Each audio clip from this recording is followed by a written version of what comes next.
Ulysses, Chapter 14, by James Joyce. The shield holds Emis. The shield holds Emis. The shield holds Emis. Send us, bright one, light one, horhorn, quickening and womb fruit. Send us, bright one, light one, horhorn, quickening and womb fruit. Send us, bright one, light one, horhorn, quickening and womb fruit. Hoopsa boy, hoopsa, hoopsa boy, hoopsa, hoopsa boy, hoopsa. Universally, that person's acumen is esteemed very little perceptive concerning whatsoever matters are being held as most profitably by mortals, with sapience endowed to be studied, who is ignorant of that which the most in doctrine erudite, and certainly by reason of that in them high mind's ornament deserving of veneration, constantly maintain. When by general splendors the prosperity of a nation, more efficaciously asserted than by the measure of how far forward may have progressed the tribute of its solicitude, for that proliferant continuance, which of evils the original, if it be absent when fortunately present, constitutes the certain sign of omnipotent nature's incorrupted benefaction. For who is there who anything of some significance has apprehended, but is conscious that exterior splendor may be the surface of a downward trending luculent reality, or, on the contrary, anyone so is there unilluminated as not to perceive that as no nature's boon can contend against the bounty of increase, so it behoves every most just citizen to become the exhortator and admonisher of his semblables, and to tremble lest what had in the past been by the nation excellently commenced might be in the future not with similar excellence accomplished, if an irrevocant habit shall have gradually traduced the honourable by ancestors transmitted customs to that thither of profundity, that the one was audacious excessively, who would have thought the hardihood to rise affirming that no more odious offence can for any one be, than to oblivious neglect to consign that evangel simultaneously command and promise, which on all mortals with prophecy of abundance, or with diminution's menace, that exalted of reiteratedly procreating function, ever irrevocably enjoined. It is not why, therefore, we shall wonder if, as the best historians relate, among the Celts, who nothing that was not in its nature admirable admired, the art of medicine shall have been highly honoured. Not to speak of hostels, leper yards, sweating chambers, plague graves, their greatest doctors, the O'Shiels, the O'Hickeys, the O'Lees, have sedulously set down the divers methods by which the sick and the relapsed found again health, whether the malady had been the trembling withering or loose boyconal flux. Certainly in every public work, which in it anything of gravity contains preparation, should be with importance commensurate, and therefore a plan was by them adopted, whether by having preconsidered, or, as the maturation of experience, it is difficult in being said, which the discrepant opinions of subsequent inquirers are not up to the present congrued to render manifest, whereby maternity was so far from all accident possibility. Remove that whatever care the patient in that all hardest of woman hour chiefly required, and not solely for the copiously opulent, but also for her who, not being sufficiently moneyed, scarcely, and often not even scarcely, could subsist valiantly, and for an inconsiderable emolument was provided. To her, nothing already then, and thenceforward, was anywhere, any way, able to be molestful, except with proliferant mother's prosperity, at all, not to can be, and, as they had received eternity God's mortal's generation, to befit them her beholding, when the case was so hoving itself. Parturient in vehicle, thereward, carrying desire immense among all one another, was impelling on of her, to be received into that domicile.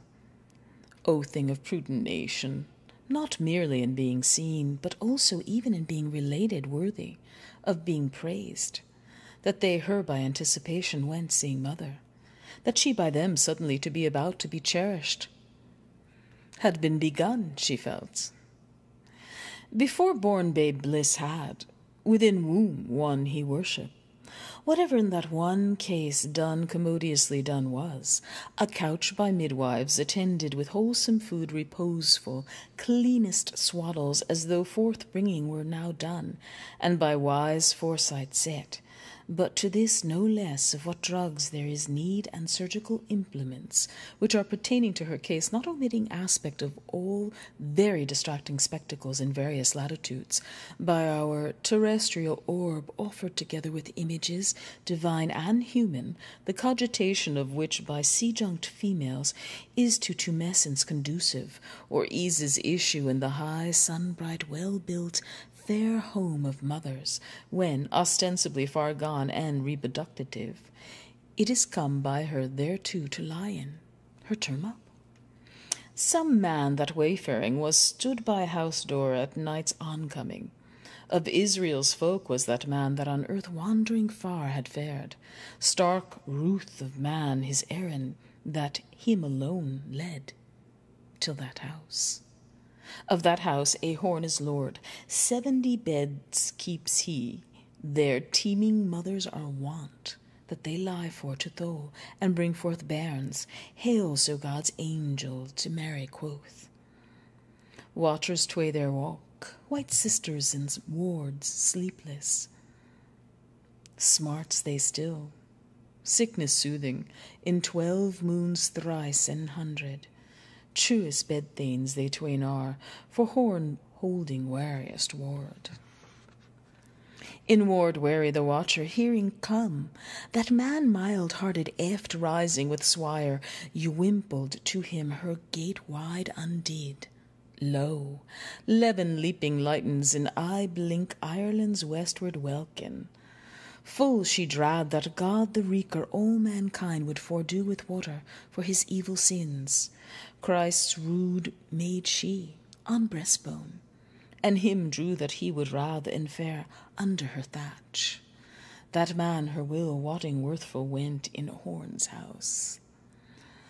Loth to irk in Horn's hall had holding the seeker stood. On her stow he ere was living with dear wife and lovesome daughter, that then over land and sea floor 9 years had long outwandered. Once her in town hithe meeting, he to her bow had not doffed. Her to forgive now he craved with good ground of her, allowed that of him swift-seen face, hers so young then had looked. Light swift her eyes kindled, bloom of blushes his word winning. As her eyes then on got his weed swart, therefore sorrow she feared. Glad after she was that e'er a dread was.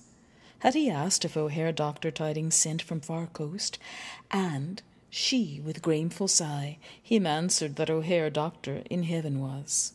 Sad was the man that word to hear, that him so heavied in bowels ruthful.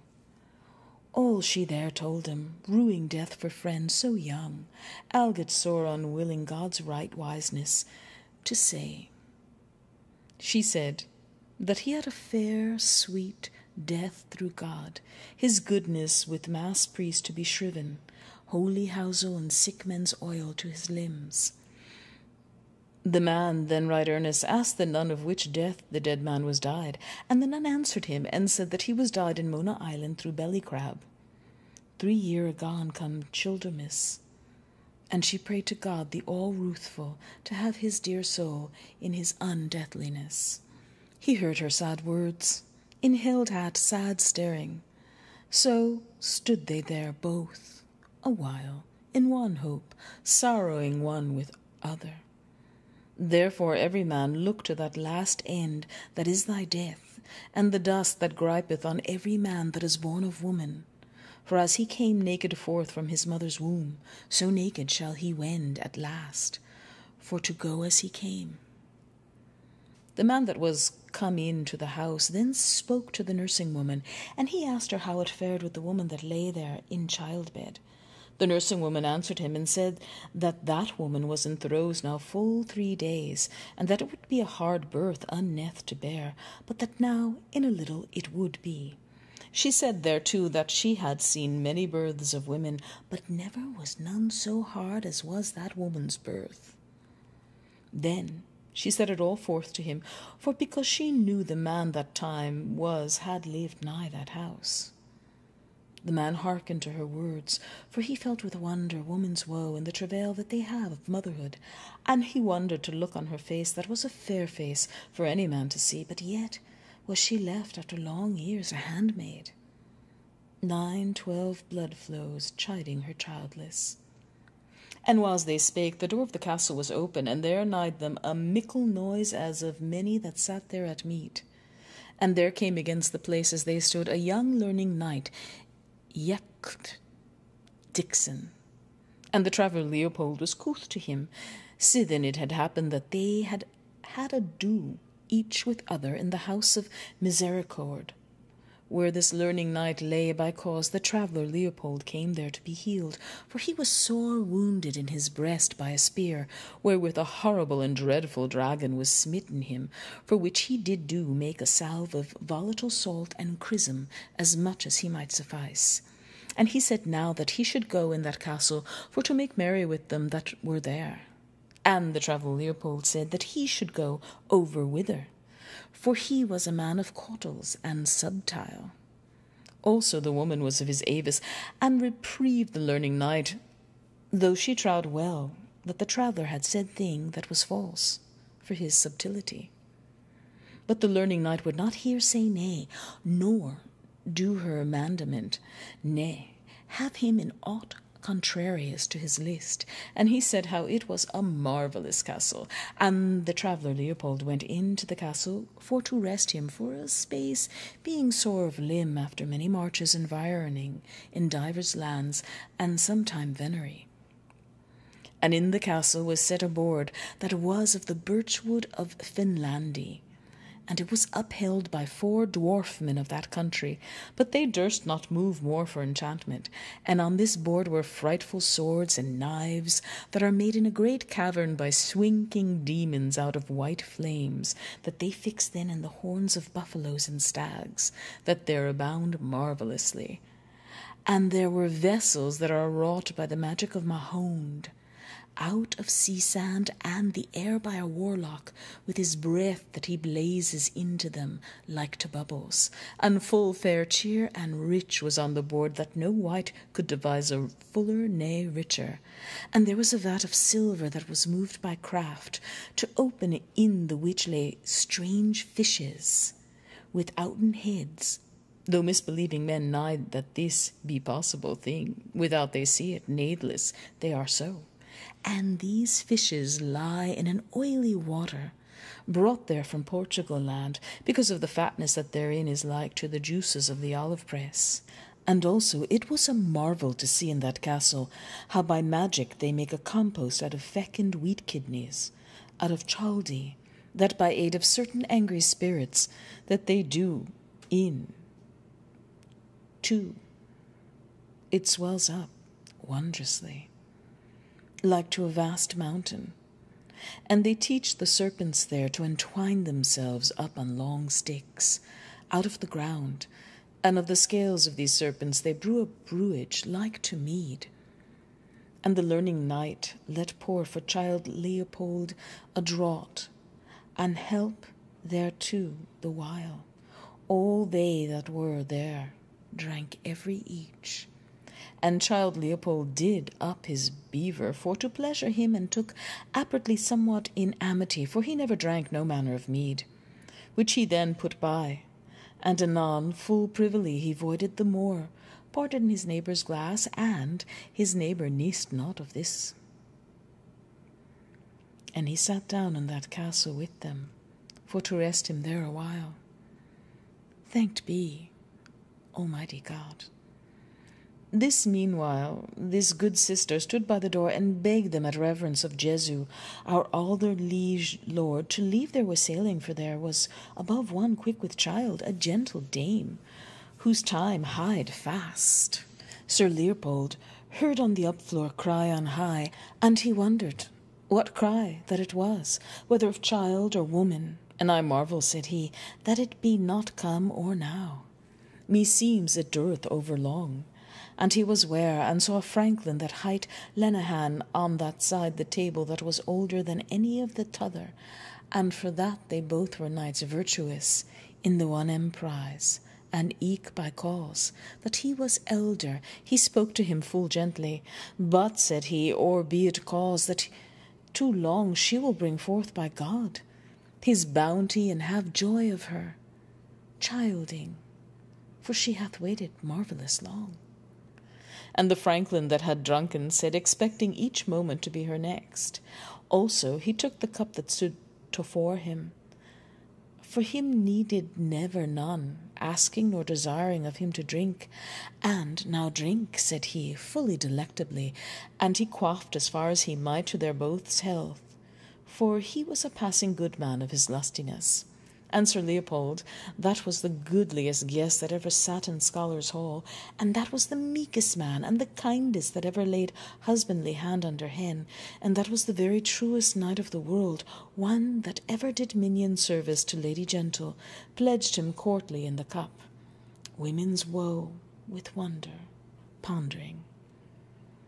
Now, let us speak of that fellowship that was there, to the intent to be drunken as they might. There was a sort of scholars along either side the board, that is to wit, Dixon Yeclept, Junior of St. Mary Merciables, with other his fellows Lynch and Madden, scholars of medicine, and the franklin that hight Lenehan, and one from Alba Longa, one Crothers, and young Stephen that had mane of a frere, that was at head of the board, and Costello that men Clempen. Punch Costello all long of a mastery of him, erewhile jested, and of all them reserved young Stephen, he was the most drunken that demanded still of more mead, and beside the meek Sir Leopold. But on young Malachi they waited, for that he promised to have come, and such as intended to know goodness said how he had broke his vow. And Sir Leopold sat with them, for he bore fast friendship to Sir Simon, and to this his son young Stephen, and for that his languor becalmed him. Thereafter longest wanderings, insomuch as they feasted him for that time in the honourablest manner. Ruth read him. Love led on, with will to wander, loth to leave. For they were right witty scholars, and he heard their sounds, each gen other as touching birth and righteousness, young Madden maintaining that put such case it were hard the wife to die, for so it had fallen out a matter of some year agone, with a woman of Eblana in Horn's house that now was trespassed out of this world, and the self-night next before her death all leeches and apothecaries had taken counsel of her case, and they said farther she should live, because in the beginning they said the woman should bring forth in pain, and wherefore? They that were of this imagination affirmed how young Madden had said truth, for he had conscience to let her die. And not few, and of these was young Lynch, were in doubt that the world was now right evil governed, as it was never howbeit the mean people believed it otherwise. But the law, nor his judges, did provide no remedy. A redress, God grant. This was scant said, but all cried with one acclaim, nay, by our Virgin Mother, the wife should live, and the babe to die. In colour whereof they waxed hot upon that head, what with argument, and what for their drinking, but the franklin Lenehan was prompt each when to pour them ale, so that at least way mirth might not lack. Then young Madden showed all the whole affair, and said how that she was dead, and how for holy religion's sake, by rede of Palmer and Bedesman, and for a vow he had made to St. Ultan of Arbraccan, her goodman husband would not let her death whereby. They were all wondrous grieved. To whom young Stephen had these words following, Murmur, sirs, is eke oft among lay people, Both babe and parent now glorify their Maker, the one in limbo gloom, the other in purge fire. But gramercy, what of these God-possible souls that we nightly impossibilize? Which is the sin against the Holy Ghost, very God, Lord, and Giver of life? For, sirs, he said, our lust is brief. We are means to those small creatures within us, and nature has other ends than we. Then, said Dixon, junior to Punch Costello, wist he what ends. But he had overmuch drunken, and the best word he could have of him was that he would ever dishonest a woman, whoso she were, or wife, or maid, or leman, if it so fortuned him to be delivered of his spleen of lustihead. Whereat Cruthers of Alba Longa sang young Malachi's praise of that beast the unicorn, how once in the millennium he cometh by his horn. The other all this while pricked forward with their jibes, wherewith they did malice him, witnessing all and several by Saint Foutinus his engines, that he was able to do any manner of thing that lay in man to do. Thereat laughed they all, right jocundly, only young Stephen and Sir Leopold, which never durst laugh too open by reason of a strange humour, which he would not bewray. And also, for that he rued for her that bare whoso she might be, or wheresoever. Then spake young Stephen, orgulous of Mother Church, that would cast him out of her bosom, of law of canons, of Lilith, patron of abortions, of bigness wrought by winds of seeds of rightness, or by potency of vampires mouth to mouth, or, as Virgilius saith, by the influence of the Occident, or by the reek of moonflower, or and lie she with a woman, which her man has but lain with, effectu secuto, or peradventure in her bath, according to the opinions of Averroes and Moses Maimonides.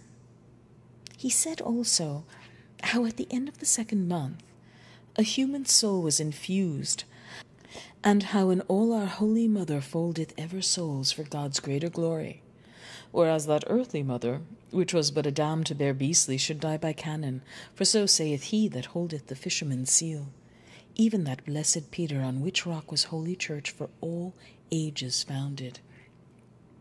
All they bachelors then asked of Sir Leopold, would he in like case so jeopard her person as risk life, to save life?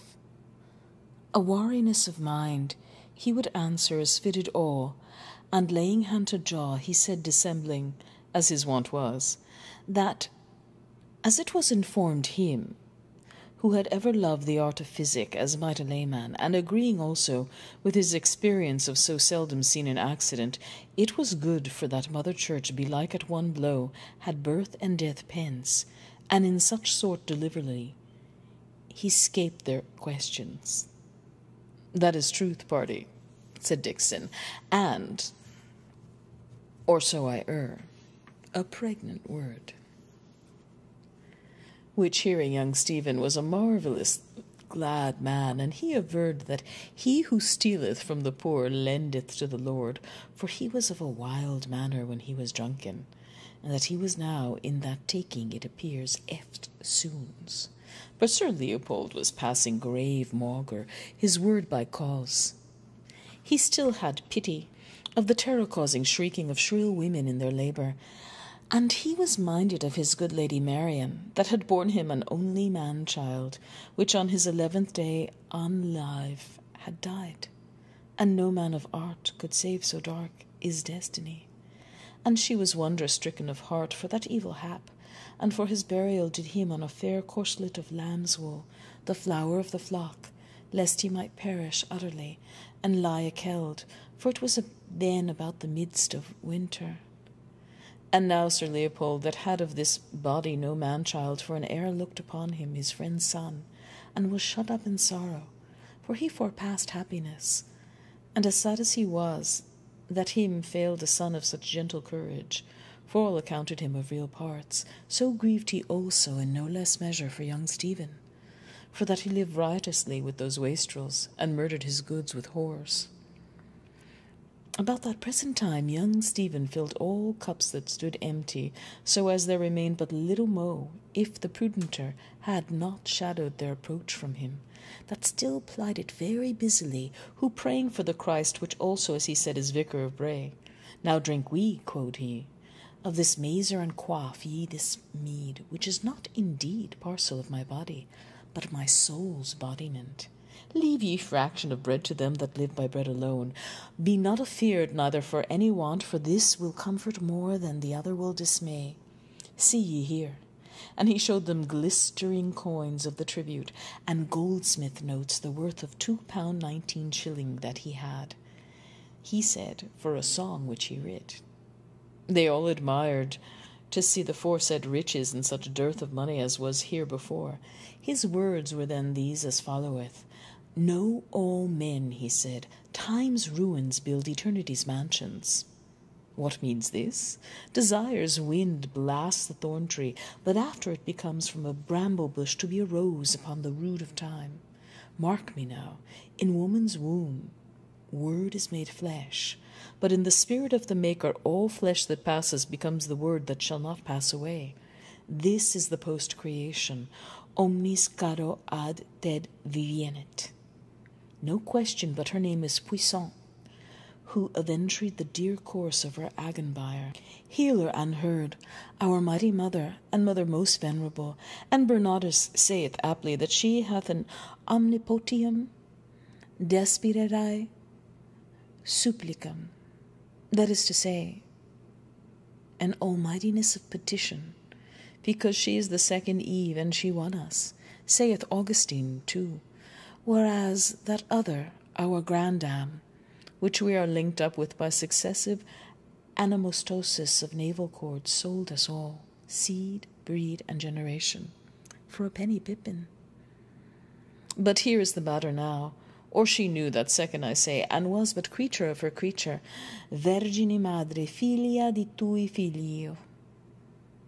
Or she knew him not, and then stand she in one denial or ignorancy, with Peter Piscator, who lives in the house that Jack built, and with Joseph the joiner patron of the happy demise of all unhappy marriages. Parce que Monsieur Léo Taxil nous a dit qu'elle l'avait mise dans cette fichue possession était le sacré pigeon, ventre de Dieu, entwender transubstantiality, odor, consubstantiality, but in no case subsubstantiality, and all cried out upon for it. A very scurvy word, a pregnancy without joy, he said, a birth without pangs, a body without blemish, a belly without bigness.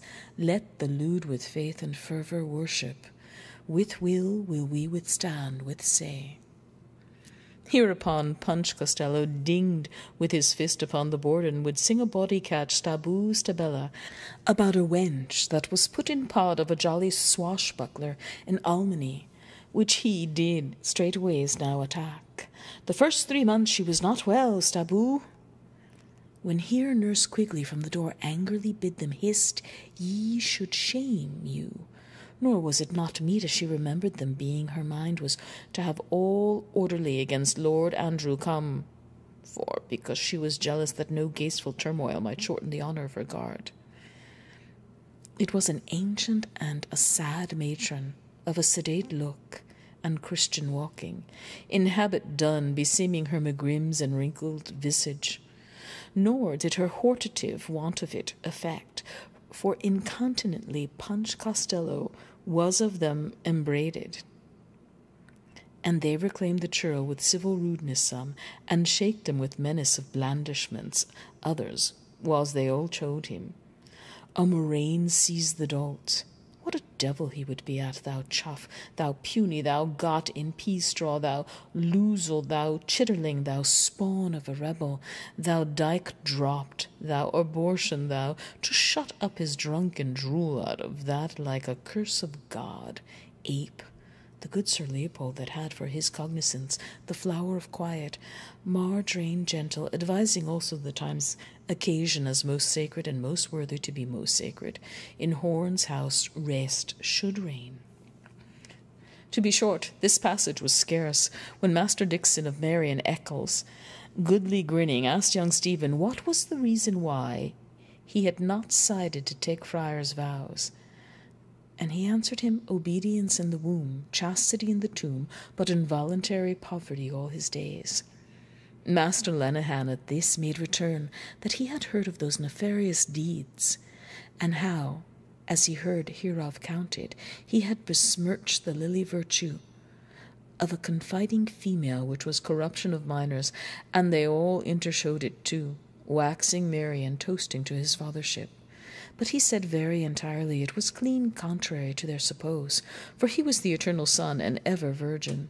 Thereat mirth grew in them the more, and they rehearsed to him his curious rite of wedlock for the disrobing and deflowering of spouses, as the priest use in Madagascar island, she to be in guise of white and saffron, her groom in white and grain, with burning of nard and tapers on a bride bed, while clerks sung Kyries and the anthem Ut nuvetur sexus omnis corporis mysterium, till she was there unmaided.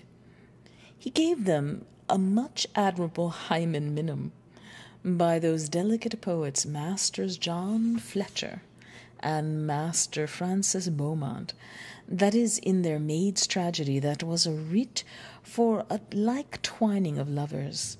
To bed was the burden of it to be played with accompaniable consent upon the virginals, an exquisite dulcet epithalame of most mollificative swadency for juveniles amatory, whom the odoriferous flambeaux of the paranymph have escorted to the quadrupedal proscenium of connubial communion. Well met they were, said Master Dixon. Joyed, but harkye, young sir, better were they named Beaumont and Letcher, for, my troth, of such a mingling much might come. Young Stephen said, indeed, to his best remembrance, they had but the one doxy between them, and she of the stews to make shift with in delights amorous for life ran very high in those days, and the custom of the country approved with it. Greater love than this, he said, no man hath, that a man lay down his wife for his friend. Go thou, and do likewise. Thus, or words to that effect, saith Zarathustra. Sometime Regius, professor of French letters to the University of Oxtail, nor breathed there ever that man to whom mankind was more beholden. Bring a stranger within thy tower, it will go hard, but thou wilt have the second best bed. Orati fratres pro memitipso, and all the people shall say Amen. Remember, Aaron, thy generations and thy days of old. How shall say, thou saidst little by me, and by my word, and broughtest in a stranger to my gates, to commit fornication in my sight, and to wax fat, and kick like Jeshurun. Therefore hast thou sinned against my light, and hast cast me, thy lord, to be the slave of servants. Return, return, Clan Millie, forget me not, O Milesian. Why hast thou done this abomination before me, that thou didst spurn me for a merchant of jalaps, and didst deny me to the Roman and to the Indian of dark speech, with whom thy daughters did lie luxuriously? Look forth now, my people, upon the land of behest, even from Horeb and from Nebo, and from Pisgah, and from the horns of Hattin, on to a land flowing with milk and money. But thou hast suckled me with a bitter milk, my moon and my sun, thou hast quenched forever. And thou hast left me alone forever in the dark ways of my bitterness. And with a kiss of ashes hast thou kissed my mouth. This tenebrosity of the interior, he proceeded to say, hath not been illumined by the wit of the Septuagint, nor so much as mentioned for the Orient, from on high, which brake hell's gates, visited a darkness that was foraneous. Assification minorates atrocities, as Tully saith of his darling Stoics, and Hamlet his father showeth the prince no blister of combustion. The adiaphane in the noon of life is an Egypt's plague, which is in the nights of pre-nativity and post-mortemity. It is their most proper ubi and quomodo. And as the ends and ultimates of all things accord in some mean and measure with their inceptions and originals, that same multiplicit concordance which leads forth growth from birth, accomplishing by a retrogressive metamorphosis that minishing and ablation towards the final, which is agreeable unto nature, so it is with our subsolar being. The aged sisters draw us into life. We wail, batten, sport, clip, clasp, sunder, dwindle, die. Over us dead they bend. First, saved from the waters of old Nile, among bulrushes, a bed of face-shaded wattles. At last, the cavity of a mountain, an occulted sepulchre amid the conclamation of the hill-cat and the ossifrage. And as no man knows the ubicity of his tumulus, nor to what processes we shall thereby be ushered, nor whether to Tophet or to Edenville in the like way is all hidden, when we would backward see from that region of remoteness, the whatness of our who-ness hath fetched his whenceness. There too Punch Costello roared out mainly, Etienne Chanson. But, he loudly bid them low, wisdom hath built herself a house, this vast, majestic, long-established vault, the crystal palace of the Creator, all in apple pie order, a penny for him who finds the pea. Behold the mansion reared by dead old Jack. See the malt stored in many a refluent sack. In the proud cirque of Jack John's bivouac. A black crack of noise in the street here, alack, bawled back. Loud on left Thor thundered. In anger awful the hammer-hurler. Came now the storm that hissed his heart, and Master Lynch bade him have a care to flout and wit wanton as the god-self was angered for his hell-prate and paganry. And he that had erst challenged to be so dowdy waxed wan, as they might all mark and shrank together, and his pitch that was before so hot uplift now was of a sudden quite plucked down, and his heart shook within the cage of his breast as he tasted the rumour of that storm. Then did some mock and some jeer, and Punch Costello fell hard again to his yell, which Master Lenehan vowed he would do after, and he was indeed but a word and a blow on any the least colour. But the braggart boaster cried that an old nobo-daddy was in his cups. It was much what indifferent, and he would not lag behind his lead. But this was only to dye his desperation as cowed he crouched in Horn's Hall. He drank indeed at one draught, to pluck up a heart of any grace, for it thundered long, rumblingly, over all the heavens, so that Master Baden, being godly certain whiles, knocked him on his ribs upon that crack of doom, and Master Bloom, at the braggart's side, spoke to him calming words to slumber his great fear, advertising how it was no other thing but a hubbub noise that he had heard, that the discharge of fluid from the thunderhead, look you, having taken place, and all of the order of a natural phenomenon. But was young Boasthard's fear vanquished by Calmer's words? No, for he had in his bosom a spike named bitterness, which could not by words be done away. And was he then neither calm like the one, nor godly like the other? He was neither as much as he would have liked to be either.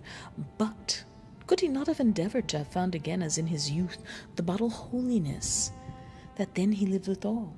Indeed, no, for Grace was not there to find that bottle. Heard he then in that clap the voice of the god bring forth, or what Calmer said, a hubbub of phenomenon? Heard? Why, he could not but hear, unless he had plugged up the tube understanding, which he had not. For through that tube he saw that he was in the land of phenomenon, where he must for a certain way one day die, as he was like the rest, too, a passing show. And would he not accept to die like the rest and pass away? By no means would he, though he must, nor would he make more shows, according as men do with wives, which phenomenon has commanded them to do by the book law. Then wotted he not of that other land which is called Believe on Me? That is the land of promise, which behoves to the King Delightful, and shall be for ever, where there is no death and no birth, neither wiving nor mothering, at which all shall come, as many as believe on it. Yes, Pius had told him of that land, and Chase had pointed him to the way, but the reason was that in the way he fell in with a certain whore of an eye-pleasing exterior, whose name, she said, is Bird in the Hand, and she beguiled him wrong ways from the true path by her flatteries. That she said to him as, "Ho, you pretty man, turn aside hither, and I will show you a brave place." And she lay at him so flatteringly that she had him in her grot, which is named Two in the Bush, or by some learned carnal concupiscence. This was it what all the company that sat there at commons and mounds of mothers the most lusted after, and if they met with this whore Bird in the Hand, which was within all foul plagues, monsters, and a wicked devil, they would strain the lass, but they would make at her and know her. For regarding Believe on Me, they said it was naught else but notion, and that they could conceive no thought of it. For first, Two in the Bush, whither she ticed them, was the very goodliest grot, and in it were 4 pillows on which were 4 tickets, with these words printed on them: Pick-a-back, and Topsy-turvy, and Shamefaced, and Cheek by Jowl. And second, for that foul plague all-pox, and the monsters they cared not for them, for preservative had given them a stout shield of oxengot. And third, that they might take no hurt neither from offspring. That was that wicked devil by virtue of the same shield which was named Kill-child. So were they all in their blind fancy, Mr. Cavil and Mr. Sometimes Godly, Mr. Ape Swillal, Mr. False Franklin, Mr. Dainty Dix, Boasthard, and Mr. Cautious Calmer, wherein, O wretched company, were ye all deceived, for that was the voice of the god that was in a very grievous rage, that he would presently lift his arm up and spill their souls for their abuses, and their spillings done by them contrariwise to his word, which forth to bring brenningly biddeth. So, Thursday, 16th June, packed. Digman laid in a clay of an apoplexy, and after hard drought, please God, rained. A bargeman coming in by water, a 50-mile or thereabout, with turf, saying the seed won't sprout. Fields athirst, very sad-coloured, and stunk mightily. The quags and toffs too. Hard to breathe, and all the young quicks cleaned, consumed, without sprinkle, this long while back, as no man remembered to be without. The rosy buds all gone brown, and spread out blobs, and on the hills naught but dry flag and faggots that would catch at first fire. All the world saying, for aught they knew, the big wind of last February, a year that they did havoc the land so pitifully, a small thing beside this barrenness. But by and by, as said, this evening after sundown, the wind sitting in the west, biggish, swollen clouds to be seen in the night, increased, and the weatherwise pouring up at them. And some sheet lightnings at first, and after, past 10 of the clock, one great stroke with a long thunder, and in a brace of shakes all scamper pell-mell within door for the smoking shower. The men making shelter for their straws with a clout or kerchief, women folk skipping off with kirtles catched up soon as the pour came. In Ely Place, Bagot Street, Duke's Lawns, thence through Marion Green up to Hull Street, a swash of water, flowing that was before bone dry, and not one chair or couch or fiacre seen, but no more crack after that first. Over against the Right Honourable Mr. Justice Fitzgibbon's door, that is to sit with Mr. Healy, the lawyer upon the college lands, Malachi Mulligan, a gentleman's gentleman that had but come from Mr. Moore's, the writer's. That was a papish, but as now folks say, a good Willamite, chanced against Alec. Bannon in a cut-bob, which are now in with dance cloaks of Kendal Green. That was the new got to town from Mullingar, with the stage where his cousin Mal Im's brother will stay a month. Yet still Saint Swinneth, and asks what in the earth he does there. He bound home, eat Andrew Horns being stayed for to crush a cup of wine, so he said. but would tell him of a skittish heifer, big of her age and beef to the heel, and all this while poured with rain, and so both together on to horns.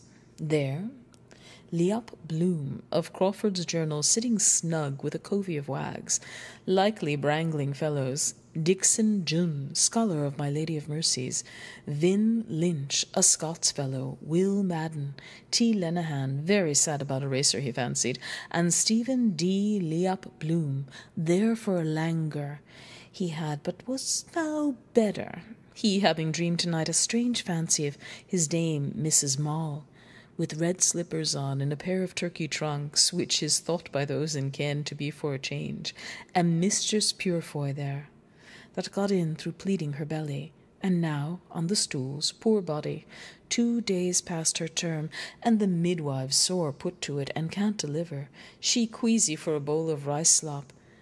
That is a shrewd dryer up of the insides, and her breath very heavy, more than good, and should be a bully boy from the Knox, they say, but God give her soon issue. 'Tis her 9th chick to live, I hear, and Lady Day bit off her last chick's nails. That was then a 12-month, and with other 3 all breastfed that died written out in a fair hand in the King's Bible. Her hub 50-odd, and a Methodist, but takes the sacrament, and is to be seen any fair Sabbath with a pair of his boys off Bullock Harbour dabbing on the Sound with a heavy-braked reel, or in a punt he has trailing for flounder and pollock, and catches a fine bag, I hear. In sum, an infinite grateful of rain, and all refreshed, and will much increase the harvest.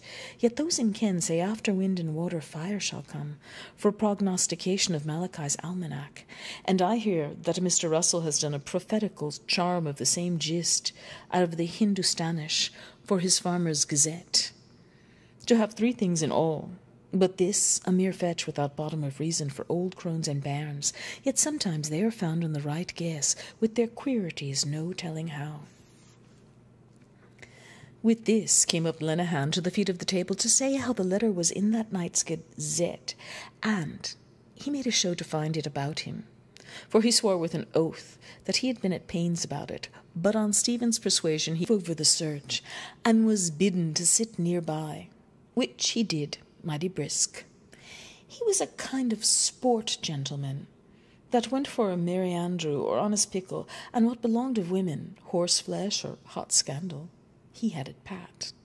To tell the truth, he was mean in fortunes, and, for the most part, hankered about the coffee-houses and low taverns, with crimps, ostlers, bookies, polesmen, runners, flat-caps, waistcoaters, ladies of the bagnio, and other rogues of the game, or with a chanceable catchpole, or a tipstaff, often at nights till broad day, of whom he picked up between his sack-possets much loose gossip. He took his ordinary at the boiling cook's, and if he had but gotten into him a mess of broken victuals, or a platter of tripes, a bare tester in his purse, he could always bring himself off with his tongue. Some randy quip he had from a punk, or what not, that every mother's son of them would burst their sides. The other, Costello that is, hearing this talk, asked, was it poetry or a tale? Faith, no, he says. Frank, that was his name, 'tis all about carry cows that are to be butchered along of the plague.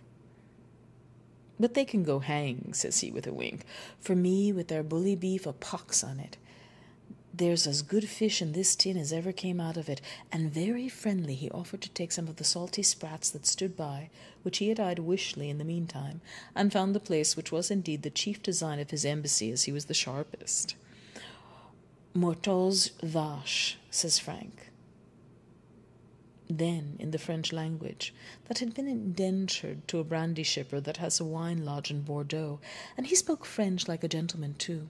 From a child, this Frank had been a donot, that his father, a Headborough, who could ill keep him to school to learn his letters and the use of the globes, matriculated at the university to study the mechanics, but he took the bit between his teeth like a raw colt, and was more familiar with the justiciary and the parish beadle than with his volumes. One time he would be a play actor, then a sutler or a welsher, Then naught would keep him from the bear pit and the cocking mane. Then he was for the ocean sea, or to hoof it on the roads with the Romany folk, kidnapping a squire's heir by favour of moonlight, or fecking maid's linen, or choking chicken behind a hedge. He had been off as many times as a cat has lives, and back again, with naked pockets as many more to his father, the headborough, who shed a pint of tears as often he saw him. What says Mr. Leopold with his hands across, that was earnest to know the drift of it? Will they slaughter all? I protest, I saw them but this day morning going to the Liverpool boat, said he. I can scarcely believe 'tis so bad, says he.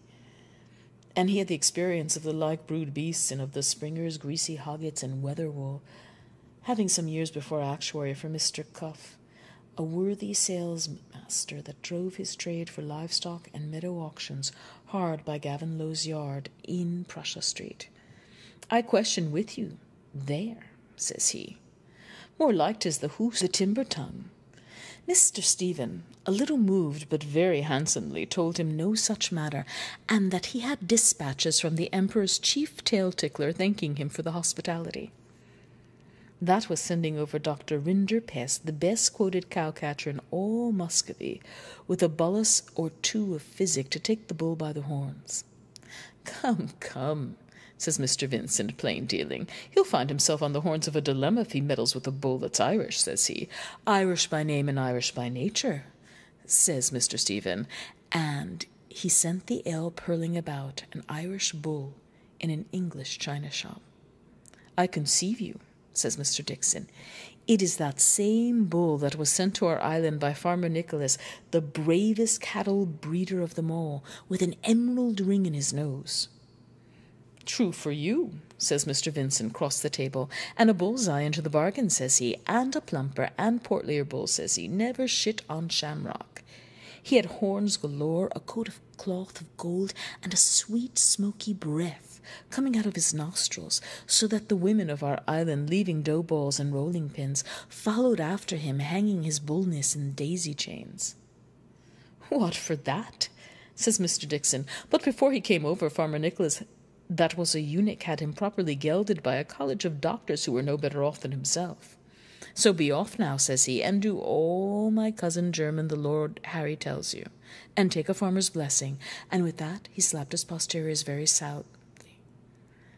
But the slap and the blessing stood him friend, said Mr. Vincent, for to make up he taught a trick worth two of the other, so that the maid, wife, abbess, and widow to this day affirm that they would rather any time of the month whisper in his ear in the dark of a cowhouse, or get a lick on the nape from his long holy tongue, than lie with the finest strapping young ravisher in the four fields of all Ireland. Another then put in his word, and they dressed him, says he, in a point-shift and petticoat, with a tippet and girdle and ruffles on his wrists, and clipped his forelock and rubbed him all over with spermacetic oil, and built stables for him at every turn of the road, with a gold manger in each, full of the best hay in the market, so that he could doss and dung to his heart's content.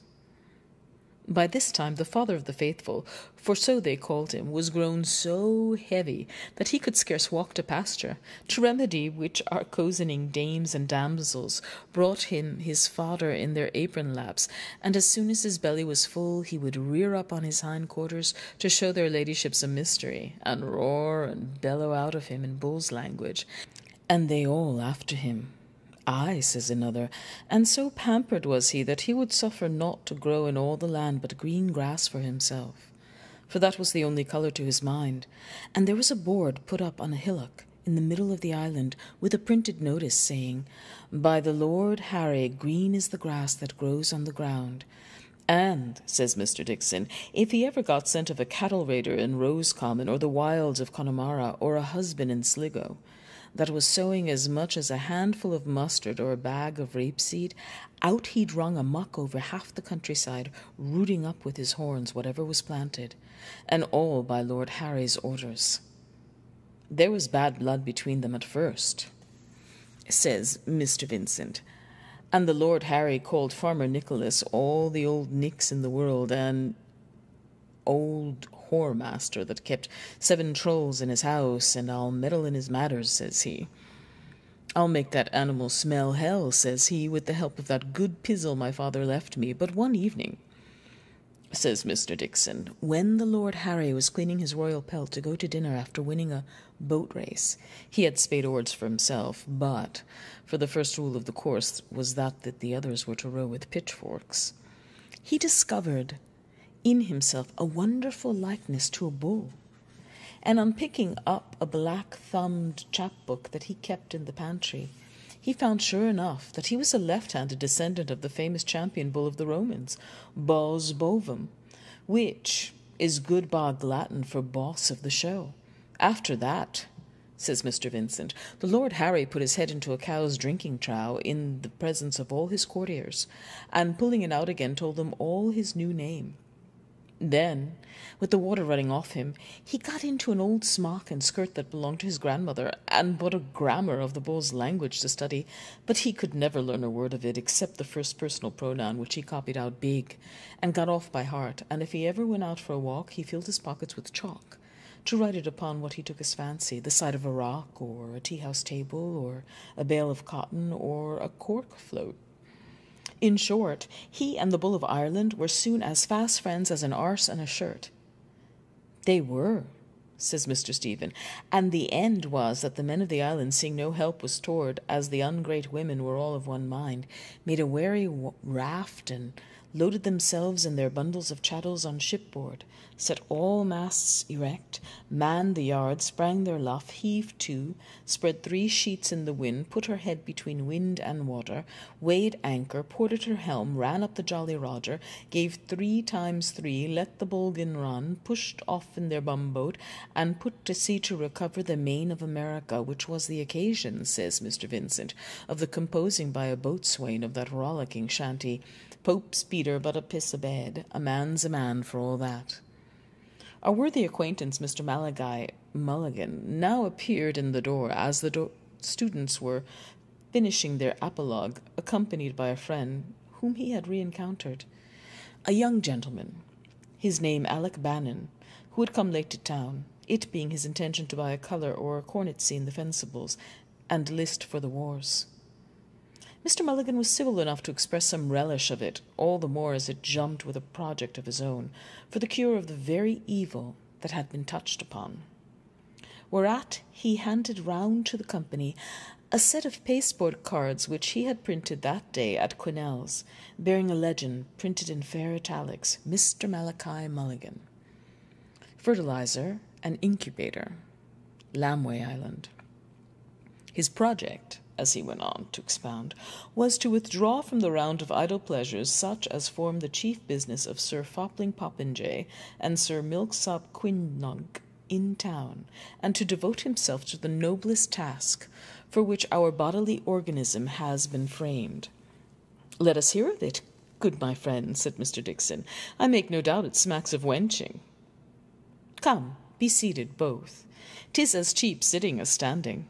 Mr. Mulligan accepted of the invitation, and, expatiating upon his design, told his hearers that he had been led into this thought by a consideration of the causes of sterility, both the inhibitory and the prohibitory, whether the inhibition in its turn were due to conjugal vexations or to a parsimony of the balance, as well as whether the prohibition proceeded from defects congenital or from proclivities acquired. It grieved him plaguily, he said, to see the nuptial couch defrauded of its dearest pledges, and to reflect upon so many agreeable females with rich jointures, a prey to the vilest bonzes, who hide their flambeau under a bushel in an uncongenial cloister, or lose their womanly bloom in the embraces of some unaccountable muskin, when they might multiply the inlets of happiness, sacrificing the inestimable jewel of their sex, when a few hundred pretty fellows were at hand to caress this, he assured them, made his heart weep. To curb this inconvenient, which he concluded due to a suppression of latent heat, having advised with certain counsellors of worth and inspected into this matter, he had resolved to purchase, in fee simple, forever, the freehold of Lambay Island from its holder. Lord Talbot de Malahide, a Tory gentleman of note much in favour with our ascendancy party. He proposed to set up there a national fertilizing farm to be named Omphalos, with an obelisk hewn and erected after the fashion of Egypt, and to offer his dutiful yeoman services for the fecundation of any female of what grade of life soever who should there direct to him with the desire fulfilling the functions of her natural. Money was no object, he said, nor would he take a penny for his pains. The poorest kitchen wench no less than the opulent lady of fashion, if so be their constructions and their tempers were warm persuaders for their petitions. They would find him, in him, their man. For his nutriment, he showed how he would feed himself exclusively upon a diet of savoury tubercles and fish and conies there, the flesh of these latter prolific rodents being highly recommended for his purpose, both broiled and stewed with a blade of mace and a pod or two of capsicum chilies. After this homily, which he delivered with much warmth of asseveration, Mr. Mulligan, in a trice, put off from his hat a kerchief with which he had shielded it. They both, it seems, had been overtaken by the rain, and for all their mending their pace had taken water, as might be observed by Mr. Mulligan's small clothes of a hodden grey, which was now somewhat piebald. His project, meanwhile, was very favourably entertained by his auditors, and won hearty eulogies from all, though Mr. Dixon of Mary's accepted to it, asking with a finicking air, did he purpose also to carry coals to Newcastle? Mr. Mulligan, however, made court to the scholarly by an apt quotation from the classics, which, as it dwelt upon his memory, seemed to him a sound and tasteful support of his contention. Tales ac tanta depravitio hujos seculi o quirites ut matres familiarem nostre lascivas cujus libet semiviri libici titellationis testibus ponderosis atque excelsis erectionibus centurionum Romonarum magnupere anteponant. While, for those of ruder wit, he drove home his point by analogies of the animal kingdom more suitable to their stomach, the buck and the doe of the forest glade, the farmyard drake and duck. Valuing himself not a little upon his elegance, being indeed a proper man of person, this talkative now applied himself to his dress with animadversions of some heat upon the sudden whimsy of the atmospherics, while the company lavished their encomiums upon the project he had advanced. The young gentleman, his friend, overjoyed as he was at a passage that had late befallen him, could not forbear to tell it. His nearest neighbour, Mr. Mulligan, now perceiving the table, asked for whom were those loaves and fishes, and seeing the stranger, he made him a civil bow and said, "Pray, sir, was you in need of any professional assistance we could give?" Who, upon his offer, thanked him very heartily, though preserving his proper distance, and replied that he was come there about a lady, now an inmate of Horn's house, that was in an interesting condition, poor body, from woman's woe, and here he fetched a deep sigh, to know if her happiness had yet taken place.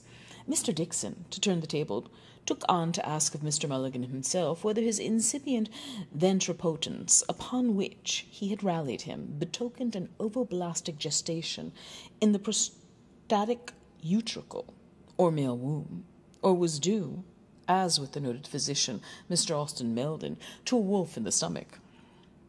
For answer, Mr. Mulligan, in a gale of laughter at his smalls, smote himself bravely below the diaphragm, exclaiming with an admirable droll mimic of Mother Grogan, the most excellent creature of her sex, though 'tis pity she's a trollop, "There's a belly that never bore a bastard." This was so happy a conceit that it renewed the storm of mirth, and threw the whole room into the most violent agitations of delight. The spry rattle had run on in the same vein of mimicry, but for some larum in the antechamber. Here the listener, who was none other than the Scotch student, a little fume of a fellow blond as tow, congratulated in the liveliest fashion with the young man, and, interrupting the narrative at a salient point, having desired his vis-a-vis with a polite beck, to have the obligingness to pass him a flagon of cordial waters at the same time by a questioning poise of the head, a whole century of polite breeding had not achieved so nice a gesture, to which was united an equivalent but contrary balance of the bottle, asked the narrator as plain as was ever done in words, if he might treat him with a cup of it. Mais bien sûr, noble stranger, said he cheerily, et mi compliment. That you may, and very opportunely. There wanted nothing but this cup to crown my felicity, but gracious heaven, was I left with but a crust in my wallet and a cupful of water from the well, my God, I would accept of them and find it in my heart to kneel down upon the ground and give thanks to the powers above for the happiness vouchsafed me by the giver of good things. With these words, he approached the goblet to his lips, took a complacent draught of the cordial, slicked his hair, and, opening his bosom, out popped a locket that hung from a silk rayband, that very picture which he had cherished ever since her hand had wrote therein. Gazing upon those features with a world of tenderness, "Ah, monsieur," he said, "had you but beheld her as I did, with these eyes at that affecting instant, with her dainty tucker and her new coquette cap, a gift for her feast day, as she told me prettily, in such an artless disorder, of so melting a tenderness, upon my conscience, even you, monsieur, had been impelled by generous nature to deliver yourself wholly into the hands of such an enemy, or to quit the field forever. I declare I was never so touched in all my life. God, I thank thee as the author of my days. Thrice happy will be he whom so amiable a creature will bless with her favours." A sigh of affection gave eloquence to these words, and having replaced the locket in his bosom, he wiped his eye and sighed again. "Beneficent disseminator of blessings to all thy creatures, how great and universal must be that sweetness of thy tyrannies, which can hold in thrall the free and the bond, the simple swain and the polished coxcomb, the lover in the heyday of reckless passion, and the husband of maturer years. But indeed, sir, I wander from the point. How mingled and imperfect are all our sublunary joys." "Maledicity!" he exclaimed in anguish. "Would to God that foresight had but remembered me, to take my cloak along. I could weep to think of it." Then, though it had poured 7 showers, we were neither of us a penny the worse. "But beshrew me," he cried, clapping hand to his forehead, "tomorrow will be a new day, and thousand thunders, I know of a marchand de capotes, Monsieur Points, from whom I can have for a livre as snug a cloak of the French fashion as ever kept a lady from wedding." "Tut, tut," cries le fécondateur, tripping in. "My friend, Monsieur Moore, that most accomplished traveller, I have just cracked a half bottle avec lui in a circle of the best wits of the town, is my authority that on Cape Horn, Ventre Biche, they have a rain that will wet through any, even the stoutest cloak. A drenching of that violence, he tells me, sans blague, has sent more than one luckless fellow in good earnest post-haste to another world." "Pooh! A livre!" cries Monsieur Lynch. "The clumsy things are dear at a sou. One umbrella, were it no bigger than a fairy mushroom, is worth 10 such stopgaps. No woman of any wit would wear one. My dear Kitty told me today that she would dance in a deluge before ever she would starve in such an ark of salvation, for, as she reminded me, blushing piquantly and whispering in my ear, though there was none to snap her words but giddy butterflies, Dame Nature, by the divine blessing, has implanted it in our hearts, and it has become a household word, that il y a douze choses for which the innocence of our original garb, in other circumstances a breach of the proprieties, is the fittest, nay, the only garment. The first," said she, and here my pretty philosopher, as I handed her to her tilbury to fix my attention, gently tipped with her tongue the outer chamber of my ear, "the first is a bath." But at this point a bell tinkling in the hall cut short a discourse which promised so bravely for the enrichment of our store of knowledge. Amid the general vacant hilarity of the assembly, a bell rang, and while all were conjecturing what might be the cause, Miss Callan entered, and having spoken a few words in a low tone to young Mr. Dixon, retired with a profound bow to the company. The presence, even for a moment, among a party of debauchees of a woman endued with every quality of modesty, and not less severe than beautiful, refrained the humorous sallies even of the most licentious. But her departure was the signal for an outbreak of ribaldry. "Strike me silly," said Costello, a low fellow who was fuddled. "A monstrous fine bit of cow-flesh. I'll be sworn she has rendezvoused you." "What, you dog! Have you a way with them?" "Gad's bud, immensely so," said Mr. Lynch. "The bedside manner it is that they use in the Mater Hospice." "Dem does not Dr. O'Gargle chuck the nuns there under the chin? As I look to be saved, I had it from my kitty, who has been ward maid there any time these 7 months. "Locks a mercy, doctor," cried the young blood in the primrose vest, feigning a womanish simper with immodest squirmings of his body. "How you do tease a body! Drat the man! Bless me, I'm all of a wibbly-wobbly. Why, you're as bad a dear as little father can't to kiss him. That you are. May this pot of 4 have choke me," cried Costello, "if she ain't in the family way. I knows a lady what's got a white swelling quick as I clap eyes on her." The young surgeon, however, rose and begged the company to excuse his retreat, as the nurse had just then informed him that he was needed in the ward. Merciful Providence had been pleased to put a period to the sufferings of the lady who was enceinte, which she had borne with a laudable fortitude, and she had given birth to a bouncing boy. "I want patience," said he, "with those who, without wit to enliven or learning to instruct, revile an ennobling profession which, saving the reverence due to the deity, is the greatest power for happiness upon the earth. I am positive when I say that if need were, I could produce a cloud of witnesses to the excellence of her noble exercitations, which, so far from being a byword, should be a glorious incentive in the human breast. I cannot away with them. What, malign such an one, the amiable Miss Callan, who is the lustre of her own sex in astonishment of ours, and at an instant the most momentous that can befall a puny child of clay? Perish the thought! I shudder to think of the future of a race where the seeds of such malice have been sown, and where no right reverence is rendered to mother and maid in house of horn." Having delivered himself of this rebuke, he saluted those present on the by and repaired to the door. A murmur of approval arose from all, and some were for ejecting the low soaker without more ado, a design which would have been effected, nor would he have received more than his bare deserts, had he not abridged his transgression by affirming with a hard imprecation, for he swore a round hand, that he was as good a son of the true fold as ever drew breath. "Stap my vitals," said he. "Them always the sentiments of honest Frank Costello, which I was bred up most particular to honour thy father and thy mother, that had the best hand to a roly-poly or a hasty pudding as you ever seen. What? I always look back on with a loving heart."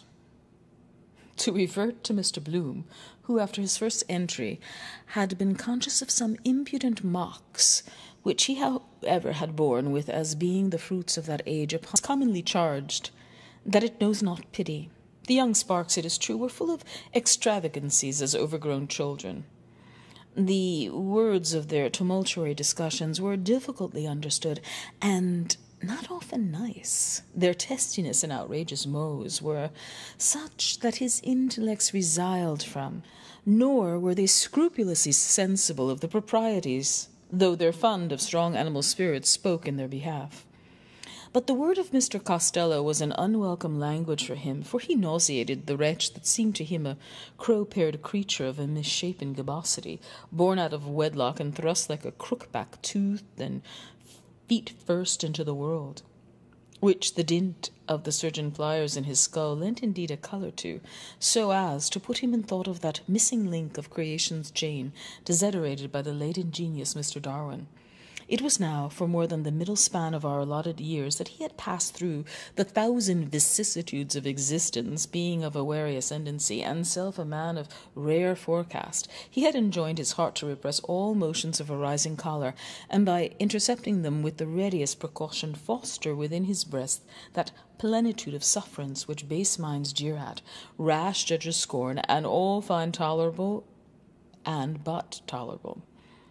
To those who create themselves wits at the cost of feminine delicacy, a habit of mind which he never did hold with, to them he would concede neither to bear the name nor to inherit the tradition of a proper breeding, while for such that, having lost all forbearance, can lose no more, there remained the sharp antidote of experience to cause their insolency to beat a precipitate and inglorious retreat.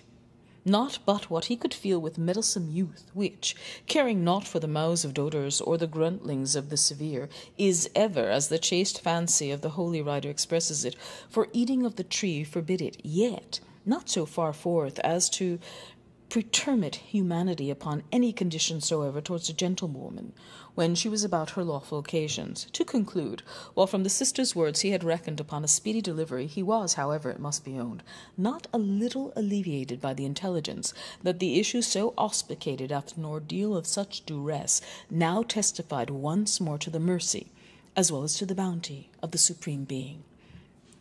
Accordingly, he broke his mind to his neighbour, saying that to express his notion of the thing, his opinion, who ought not perchance to express one, was that one must have a cold constitution and a frigid genius not to be rejoiced by this freshest news of the fruition of her confinement, since she had been in such pain through no fault of hers.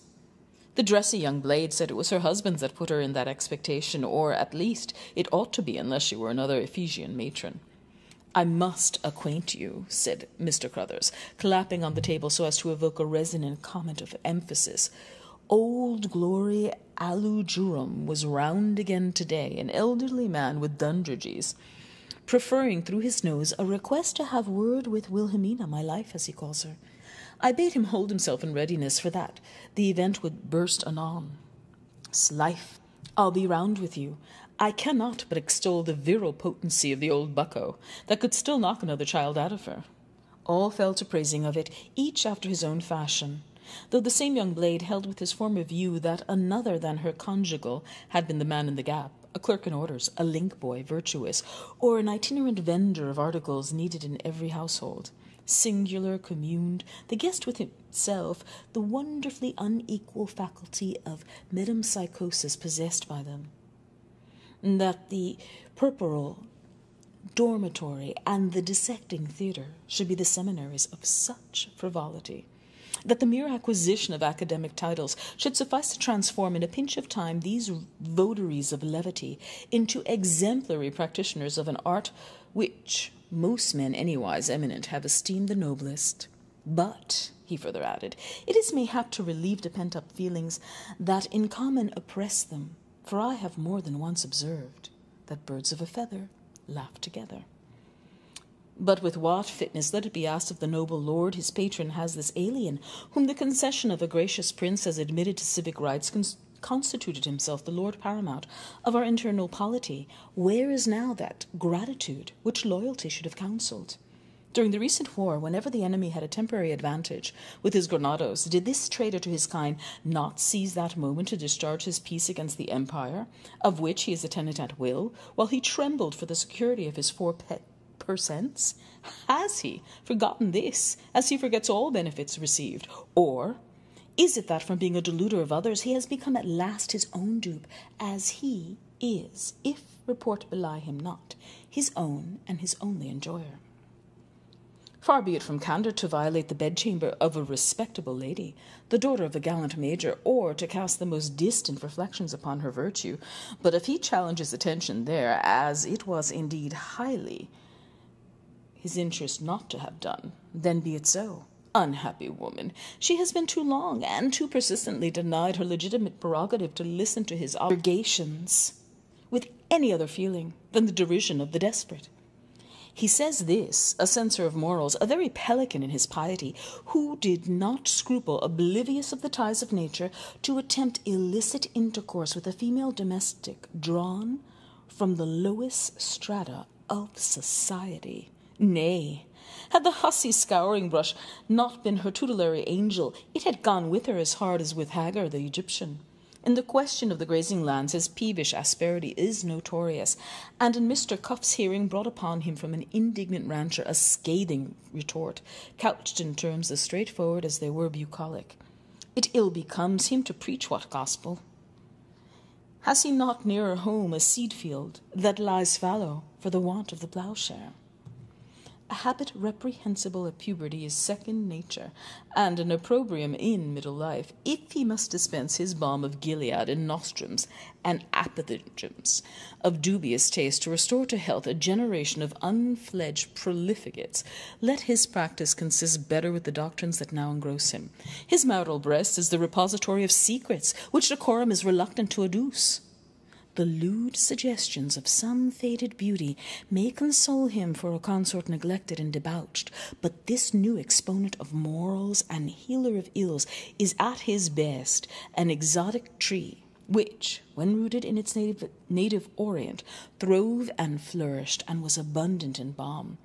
But transplanted to a clime more temperate, its roots have lost their quondam vigor, while the stuff that comes away from it is stagnant, acid, and inoperative. The news was imparted with a circumspection recalling the ceremonial usage of the sublime port by the second female infirmarian to the junior medical officer in residence, who in his turn announced to the delegation that an heir had been born. When he had betaken himself to the woman's apartment to assist at the prescribed ceremony of the afterbirth, in the presence of the Secretary of State for Domestic Affairs and the members of the Privy Council, silent in unanimous exhaustion and approbation, the delegates chafing under the length and solemnity of their vigil, and hoping that the joyful occurrence would palliate a license when the simultaneous absence of Abigail and obstetrician rendered the easier, broke out at once into a strife of tongues. In vain the voice of Mr. Canvasser Bloom was heard endeavouring to urge, to mollify, to refrain. The moment was too propitious for the display of that discursiveness which seemed the only bond of union among tempers so divergent. Every phase of the situation was successively eviscerated. The prenatal repugnance of uterine brothers, the caesarean section, posthumity with respect to the father, and that rarer form with respect to the mother, the fratricidal case known as the child's murder, and rendered memorable by the impassioned plea of Advocate Bush, whom secured the acquittal of the wrongfully accused, the rights of primogeniture, and the king's bounty touching twins and triplets, miscarriages and infanticides, simulated or dissimulated, cardiac fetus in fetu, and a prosopia due to a congestion, the agnathia of certain chinless Chinamen, cited by Mr. Candidate Mulligan, in consequence of defective reunion of the maxillary knobs along the medial line, so that, as he said, one ear could hear what the other spoke, the benefits of anesthesia or twilight sleep, the prolongation of labour pains in advanced gravidancy by reason of pressure on the vein, the premature relentment of the amniotic fluid as exemplified in the actual case, with consequent peril of sepsis to the matrix, artificial insemination by means of syringes, involution of the womb consequent upon the menopause, the problem of the perpetration of the species in the case of females impregnated by delinquent rape, the distressing manner of delivery called by Brandenburger's Sturzgeburt, the recorded instances of multiseminal, twi-kindled and monstrous births conceived during the catametic period, or of consanguineous parents, in a word, all the cases of human nativity, which Aristotle has classified in his masterpiece, with chromolithographic illustrations. The gravest problems of obstetrics and forensic medicine were examined with as much animation as the most popular beliefs on the state of pregnancy, such as the forbidding to a gravid woman to step over a country stile lest, by her movement, the navel cord should strangle her creature, and the injunction upon her in the event of a yearning ardently and ineffectually entertained to place her hand against that part of her person which long usage has consecrated as the seat of castigation. The abnormalities of hair lip, breast mole, supernumerary digits, Negro's inkle, strawberry mark, and port wine stain were alleged by one as a prima facie and natural hypothetical explanation of those swine-headed, the case of Madame Gris Stevens was not forgotten, or dog-haired infants occasionally born. The hypothesis of a plasmic memory, advanced by the Caledonian envoy and worthy of the metaphysical traditions of the land he stood for, envisaged in such cases an arrest of embryonic development at some stage antecedent to the human. An outlandish delegate sustained against both these views with such heat as almost carried conviction. The theory of copulation between women and the males of brutes, his authority being his own avouchment in support of fables, such as that of the Minotaur, which the genius of the elegant Latin poet has handed down to us in the pages of his Metamorphoses. The impression made by his words was immediate but short-lived. It was effaced as easily as it had been evoked by an allocution from Mr. Candidate Mulligan, in that vein of pleasantry which none better than he knew how to effect, postulating as the supremest object of desire a nice, clean old man. Contemporaneously, a heated argument having arisen between Mr. Delegate Madden and Mr. Candidate Lynch, regarding the juridical and theological dilemma created in the event of one Siamese twin predeceasing the other. The difficulty by mutual consent was referred to Canvasser Bloom for instant submittal to coadjutor Deacon Daedalus, hitherto silent, whether the better to show by preternatural gravity that curious dignity of the garb with which he was invested, or in obedience to an inward voice, he delivered briefly, and, as some thought, perfunctorily, the ecclesiastical ordinance forbidding man to put asunder what God has joined. But Malachias' tale began to freeze them with horror. He conjured up the scene before them. The secret panel between the chimneys slid back, and in the recess appeared Haynes. Which of us did not feel his flesh creep? He had a portfolio full of Celtic literature in one hand, in the other a file marked poison. Surprise, horror, loathing were depicted on all faces, while he eyed them with a ghostly grin. I anticipated some such reception, he began, with an eldritch laugh, for which it seems history is to blame. Yes, it is true. I am the murderer of Samuel Childs, and how am I punished? The inferno has no terrors for me. This is the appearance, is on me.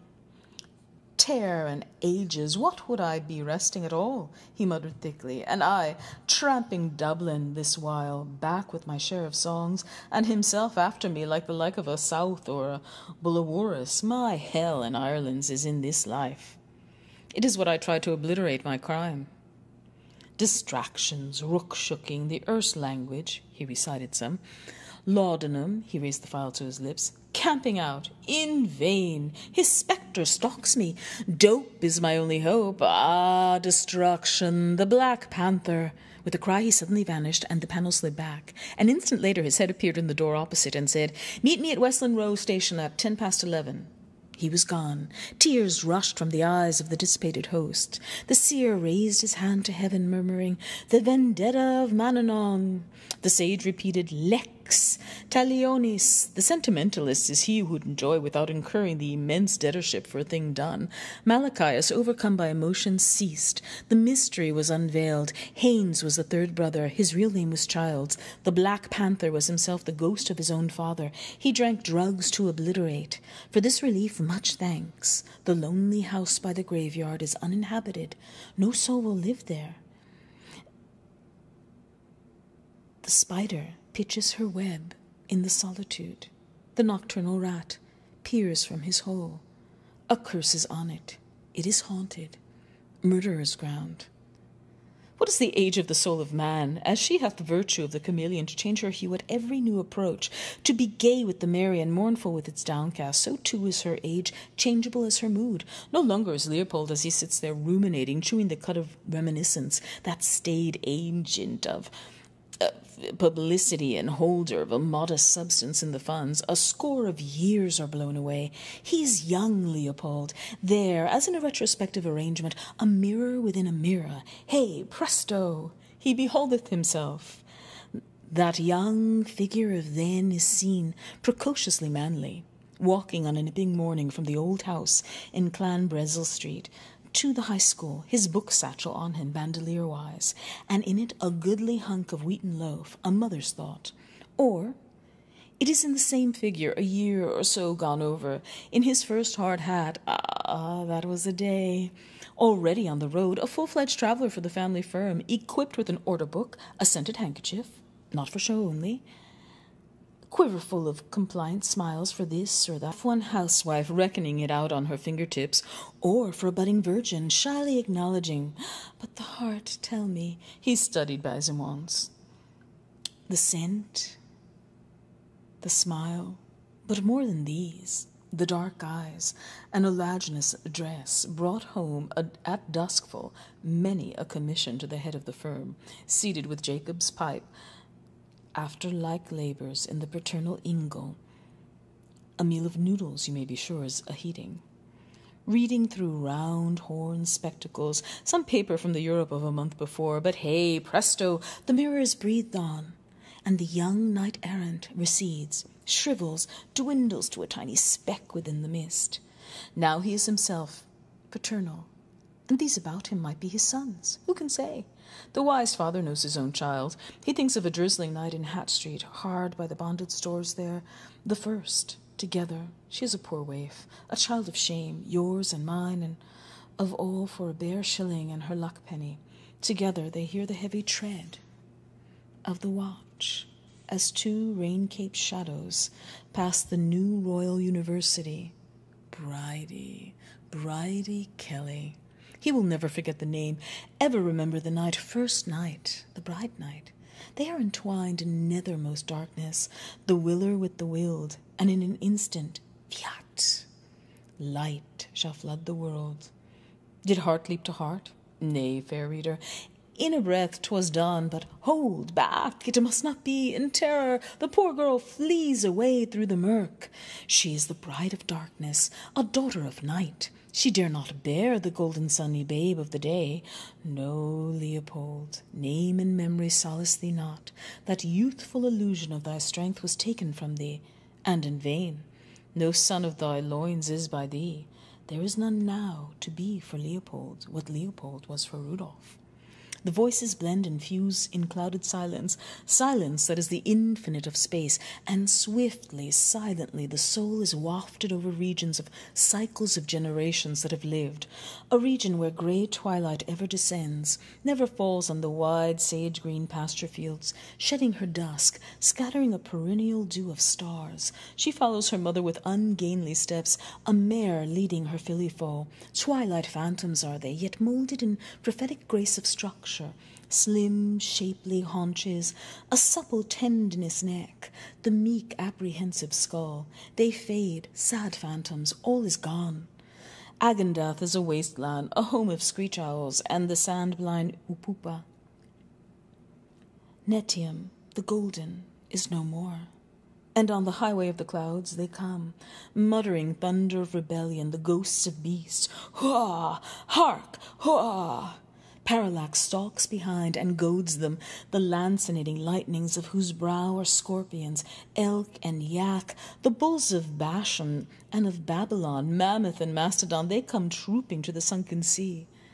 Lacus mortis, ominous, revengeful, zodiacal host. They moan, passing upon the clouds, horned and capricorned, the trumpeted with the tusked, the lion-maned, the giant-antlered, snouter and crawler, rodent, ruminant, and pachyderm, all their moving, moaning multitude, murderers of the sun. Onward to the Dead Sea they tramp to drink, unslaked, and with horrible gulpings, the salt, somnolent, inexhaustible flood, and the equine portent grows again. Magnified in the deserted heavens, nay, to heaven's own magnitude, till it looms vast over the house of Virgo, and lo, wonder of metempsychosis, it is she, the everlasting bride, harbinger of the day's star, the bride, ever virgin, it is she, Martha, thou lost one, Millicent, the young one, the dear, the radiant, how serene does she now arise, a queen among the Pleiades, in the penultimate antelucan hour, shod in sandals of bright gold, her star-born flesh and lucid streams, emerald, sapphire, mauve, and heliotrope, sustained on currents of the cold interstellar wind, winding, coiling, simply swirling, writhing in the skies, a mysterious writing till, after myriad metamorphosis of symbol, it blazes, alpha, a ruby and triangled sign upon the forehead of Taurus. Francis was reminding Stephen of years before, when they had been at school together in Conley's time. He had asked about Glaucon, Alcibiades, Pisistratus. Where were they now? Neither knew. You have spoken of the past and its phantoms, Stephen said. Why think of them? If I call them into life across the waters of Lethe, will not the poor ghost troop to my call? Who supposes it? I, Buos Staphanoumenos, bullock befriending bard, am lord and giver of their life. He encircled his gadding hair with a coronal of vine leaves, smiling at Vincent. That answer and those leaves, Vincent said to him, will adorn you more fitly when something more, and greatly more, than a capful of light odes can call your genius father. All who wish you well hope this for you. All desire to see you bring forth the work you meditate, to acclaim you, Stephanophoros. I heartily wish you may not fail them. Oh, no, Vincent Lenehan said, laying a hand on the shoulder near him. Have no fear. He could not leave his mother an orphan. The young man's face grew dark. All could see how hard it was for him to be reminded of his promise and of his recent loss. He would have withdrawn from the feast had not the noise of voices allayed the smart. Madden had lost 5 drachmas and sceptre for a whim of the rider's name. Lenehan is much more. He told him of the race. The flag fell, and off, scamper, the mare ran out freshly with "Oh, Madden" up. She was leading the field. All hearts were beating. Even Phyllis could not contain herself. She waved her scarf and cried, "Huzzah! Sceptre wins!" But in the straight on the run home, when all were in close order, the dark horse, Throwaway, drew level, reached, outstripped her. All was lost now. Phyllis was silent. Her eyes were sad anemones. "Juno," she cried, "I am undone." But her lover consoled her and brought her a bright casket of gold, in which lay some oval sugar plums, which she partook. A tear fell, one only. "A whacking fine whip," said Lenehan as W. Lane. "4 winners yesterday and 3 today. What rider is like him? Mount him on the camel or the boisterous buffalo, the victory in a hack canter is still his. But let us bear it as was the ancient wont. Mercy on the luckless, poor sceptre," he said with a light sigh. "She's not the filly that she was. Never by this hand shall we behold such another. By gad, sir, a queen of them. Do you remember her, Vincent? I wish you could have seen my queen today," Vincent said. How young she was, and radiant. Lalage were scarce fair beside her. In her yellow shoes and frock of muslin, I do not know the right name of it, the chestnuts that shaded us were in bloom. The air drooped with their persuasive odour, and with pollen floating by us. In the sunny patches, one might easily have cooked on a stone a batch of those buns with corinth fruit in them that Periplopomenes sells in his booth near the bridge. But she had naught for her teeth but the arm with which I held her, and in that she nibbled mischievously when I pressed too close. A week ago she lay still, 4 days on the couch, but today she was free, blithe, mocked at peril. She's more taking then. Her posies, too, mad romp that she is. She had pulled her fill as we reclined together, and in your ear, my friend, you will not think who met us as we left the field. Conmee himself. He was walking by the hedge reading. I took a breviary book with, I doubt not, a witty letter in it from Glycer or Chloe to keep the page. The sweet creature turned all colours in her confusion, feigning to reprove a slight disorder in her dress. A slip of underwood clung there, for the very trees adore her. When Conley had passed, she glanced at her lovely echo in that little mirror she carries. But he had been kind. In going by, he had blessed us. The gods, too, are ever kind, Lenehan said. If I had poor luck with Base's mare, perhaps this draught of his may serve me more propensely. He was laying his hand upon a wine jar. Malachi saw it and withheld his act, pointing to the stranger and to the scarlet label. "Warily," Malachi whispered, "preserve a druid silence. His soul is far away. It is as painful, perhaps, to be awakened from a vision as to be born. Any object intensely regarded may be a gate of access to the incorruptible aeon of the gods. Do you not think it, Stephen?"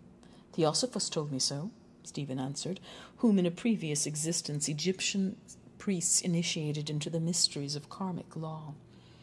"The lords of the moon," Theosophos told me, An orange fiery shipload from the planet Alpha of the lunar chain would not assume the etheric doubles, and these were therefore incarnated by the ruby-colored eagles from the second constellation. However, as a matter of fact, though, the preposterous surmise about him being in some description of a doldrums or other, or mesmerized, which was entirely due to a misconception of the shallowest character, was not the case at all. The individual whose visual organs, while the above was going on, were at this juncture commencing to exhibit symptoms of animation, was as astute, if not astuter, than any man living, and anybody that conjectured the contrary would have found themselves pretty speedily in the wrong shop. During the past 4 minutes, or thereabouts, he had been staring hard at a certain amount of No. 1 Bass bottle by Messrs. Bast and Company at Burton-on-Trent, which happened to be situated amongst a lot of others right opposite to where he was, and which was certainly calculated to attract anyone's remark on account of its scarlet appearance.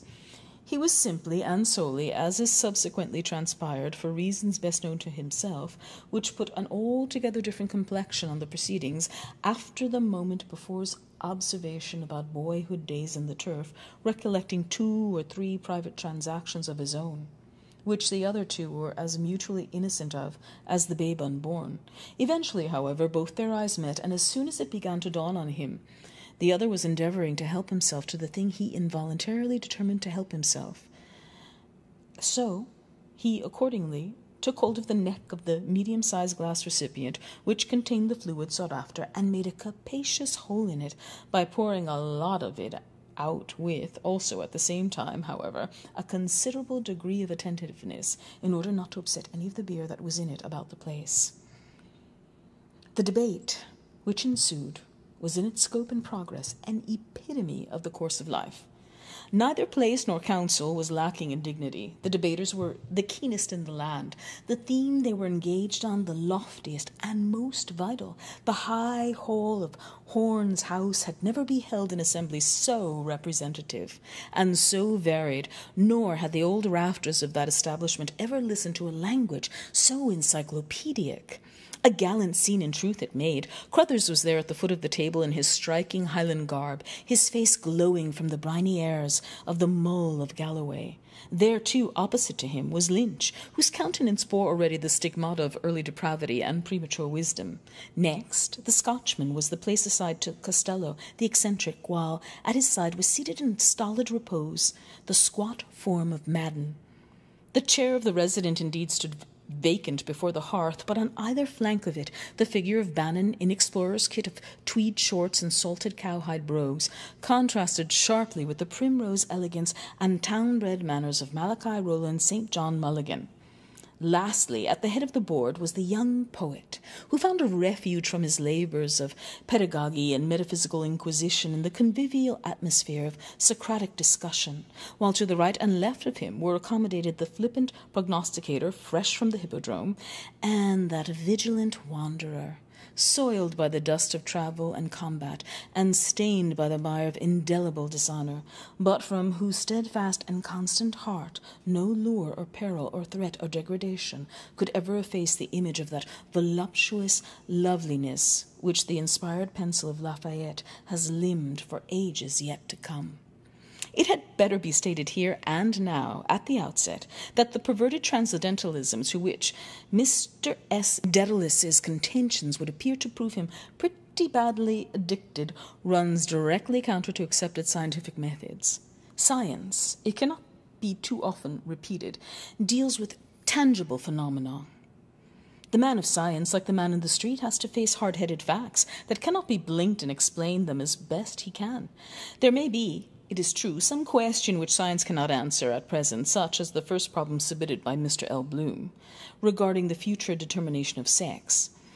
Must we accept the view of Empedocles of Trinacaria,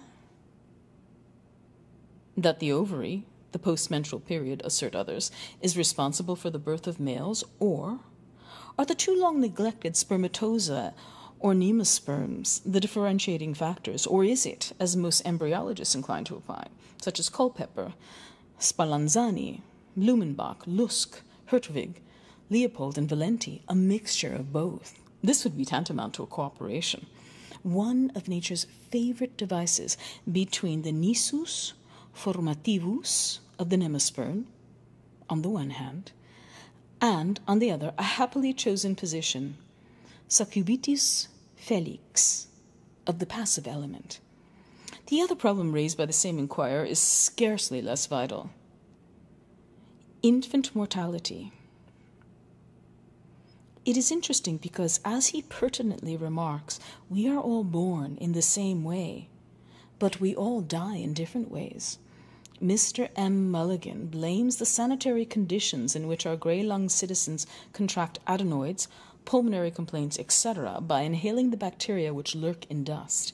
These factors, he alleged, and the revolting spectacles offered by our streets, hideous publicity posters, religious ministers of all denominations, mutilated soldiers and sailors, exposed scorbutic cab drivers, the suspended carcasses of dead animals, paranoid bachelors, and unfructified duennas, these, he said, were accountable for any and every falling off in the caliber of the race. Calipedia, he prophesied, would soon be generally adopted, and all the graces of life, genuinely good music, agreeable literature, light philosophy, instructive pictures, plaster-cast reproductions of the classical statues such as Venus and Apollo, artistic-colored photographs of prize babies, all these little attentions would enable ladies who were in a particular condition to pass the intervening months in a most enjoyable manner. Mr. J. Crothers attributes some of these demises to abdominal trauma in the case of women workers subjected to heavy labors in the workshop, and to marital discipline in the home, but by far the vast majority to neglect, private or official, culminating in the exposure of newborn infants, the practice of criminal abortion, or in the most atrocious crime of infanticide. Although the former, we are thinking of neglect, is undoubtedly only too true, the case he cites of nurses forgetting to count the sponges in the peritoneal cavity is too rare to be normative. In fact, when one comes to look into it, the wonder is that so many pregnancies and deliveries go off so well as they do, all things considered, and in spite of their human shortcomings, which often balk nature in her intentions. An ingenious suggestion is thrown out by Mr. V. Lynch that both natality and mortality, as well as all other phenomena of evolution, tidal movements, lunar phases, blood temperatures, diseases in general, everything, in fine, in nature's vast workshop, from the extinction of some remote sun to the blossoming of one of the countless flowers which beautify our public parks, is subject to a law of numeration, as yet unascertained. Still, the plain, straightforward question, why a child of normally healthy parents and seemingly a healthy child and properly looked after succumbs unaccountably in early childhood, though other children of the same marriage do not, must certainly, in the poet's words, give us pause. Nature, we may rest assured, has her own good and cogent reasons for whatever she does, and in all probability such deaths are due to some law of anticipation by which organisms in which morbus germs have taken up their residence. Modern science has conclusively shown that only the plasmic substance can be said to be immortal, tend to disappear at an increasingly earlier stage of development, an arrangement which, though productive of pain to some of our feelings, notably the maternal, is nevertheless, some of us think, in the long run, beneficial to the race in general, in securing thereby the survival of the fittest. Mr. S. Dedalus' remark, or should it be called an interruption, that an omnivorous being which can masticate, deglute, digest, and apparently pass through the ordinary channel with pluter-perfect imperturbability such multifarious aliments as cancrenous females emaciated by parturition, corpulent professional gentlemen, not to speak of jaundiced politicians and chlorotic nuns, might possibly find gastric relief in an innocent collation of staggering Bob, reveals us not else could and in a very unsavory light the tendency above alluded to. For the enlightenment of those who are not so intimately acquainted with the minutiae of the municipal abattoirs, this morbid-minded aesthete, an embryo philosopher who, for all his overweening bumptiousness in things scientific, can scarcely distinguish an acid from an alkali, prides himself on being, it should perhaps be stated that staggering Bob, in the vile parlance of our lower-class licensed victuallers, signifies the cookable and eatable flesh of a calf newly dropped from its mother. In a recent public controversy with Mr. L. Bloom, which took place in the Commons Halls of the National Maternity Hospital, 29, 30, and 31 Hull Street, of which, as is well known, Dr. A. Horn, licensed in Midway, FKQCPI, is the able and popular master, he is reported by eyewitnesses as having stated that once a woman has let the cat into the bag, an astute solution, presumably, to one of the most complicated and marvelous of all nature's processes, the act of sexual congress, she must let it out again, or give it a life, as he phrased it, to save her own. At the risk of her own was the telling rejoinder of his interlocutor, none the less effective for the moderate and measured tone in which it was delivered. Meanwhile, the skill and patience of the physician had brought about a happy accouchement. It had been a weary, weary while for both patient and doctor. All that surgical skill could do was done, and the brave woman had manfully helped. She had fought the good fight, and now she was very, very happy. Those who have passed on, who have gone before, are happy too, as they gaze down and smile upon the touching scene, reverently look at her as she reclines there, with the mother light in her eyes, that longing hunger for baby fingers. A pretty sight it is to see. In the first bloom of her new motherhood, breathing a silent prayer of thanksgiving to one of above, the universal husband, and, as her loving eyes beheld her babe, she wishes only one blessing more, to have her dear Doadi there, with her, to share her joy, to lay in his arms that mite of God's clay, the fruit of their lawful embraces. He is older now, you and I may whisper it, and a trifle stooped in the shoulders yet. The whirligig of years, a grave dignity, has come to the conscientious second accountant of the Ulster Bank College Green branch. Oh, Doadi, loved one of old, faithful life-mate now, it may never be said again, that far-off time of the roses.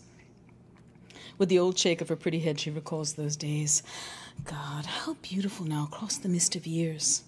But their children are grouped in her imagination about the bedside, hers and his, Charlie, Mary, Alice, Frederick, Albert, if he had lived, Mamie, Budgie, Victoria Francis, Tom, Violet, Constance, Louisa, darling little Bobsy, called after our famous hero of the South African War, Lord Bobs of Waterford and Kandahar, and now this last pledge of their union, a Purefoy if ever there was one, with the true Purefoy nose.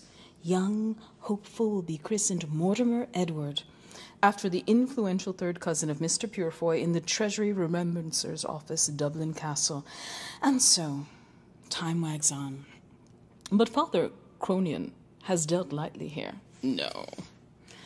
Let no sigh break from the bosom, dear gentle Mina, and Doady. Not the ashes from your pipe, the seasoned briar you still fancy. The curfew rings for you. May it be the distant day. And doubt the light whereby you read in the sacred book, for the oil too has run low.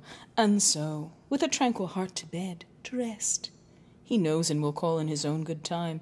You too have fought the good fight and played loyally your man's part. Sir, to you, my hand. Well done, thou good and faithful servant. There are sins, or let us call them, as the world calls them, evil memories, which are hidden away by man in the darkest places of the heart. But they abide there and wait. He may suffer their memory to grow dim. Let them be as though they had not been, and all but persuade himself that they were not, or at least were otherwise.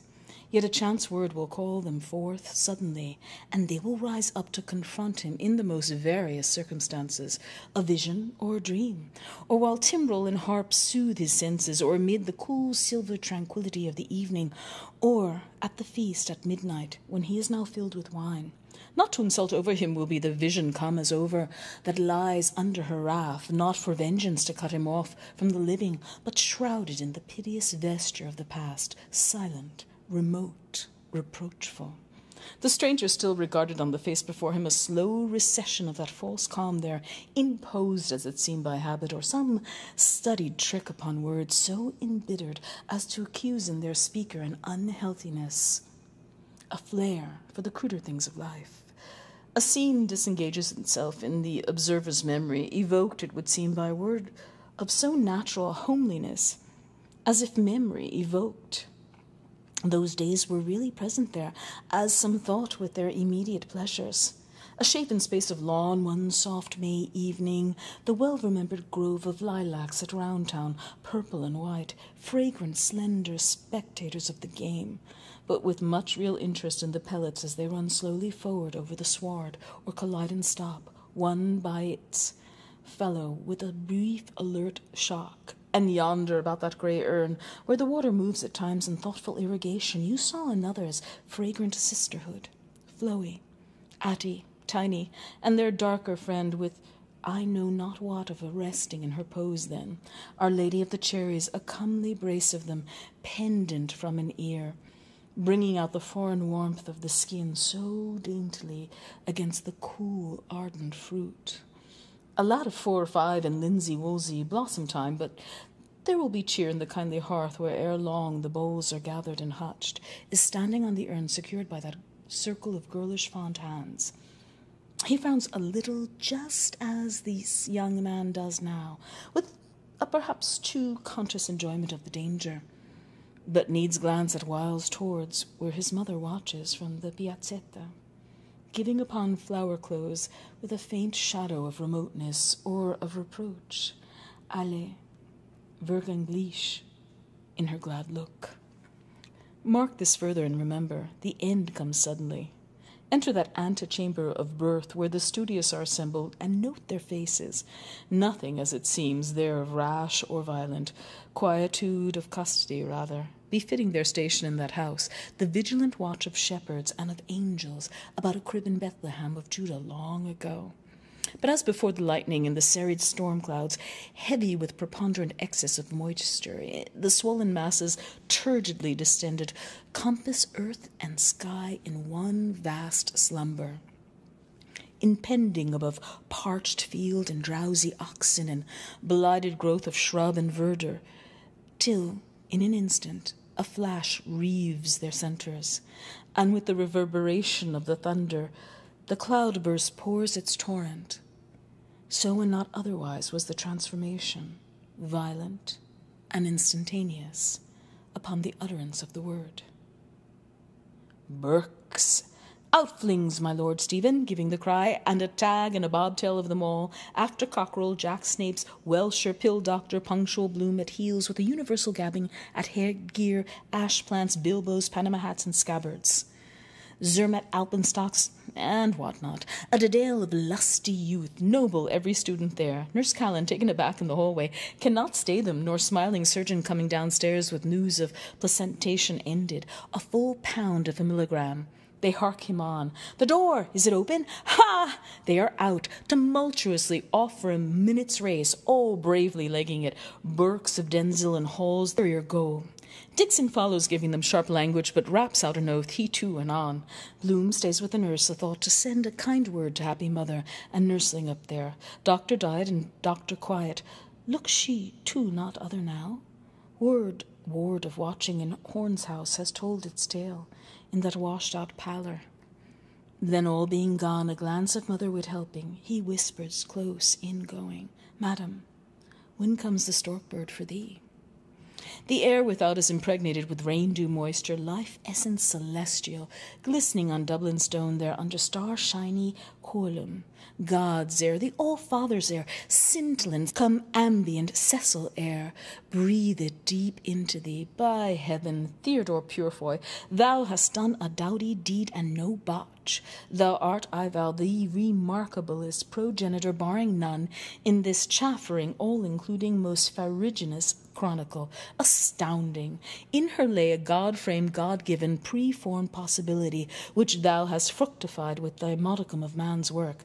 Cleave to her. Serve, toil on, labour like a very ban-dog, and let scholarment and all Malthusius go hang. Thou art all their daddies, Theodore, art drooping under thy load, bemoiled with butcher's bills at home and ingots not thine in the counting-house. Head up, for every new begotten thou shalt gather thy homer of ripe wheat. See, thy fleece is drenched, Dost thou, Darby Dullman, envy there with his Joan? A canting jay and a rheumy-eyed cur-dog is all their progeny. Pshaw!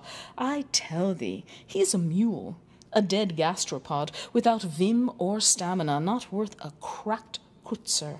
Copulation without population? No, say I. Herod's slaughter of the innocents were the truer name. Vegetables, forsooth, and sterile cohabitation. Give her beefsteaks red, raw, and bleeding.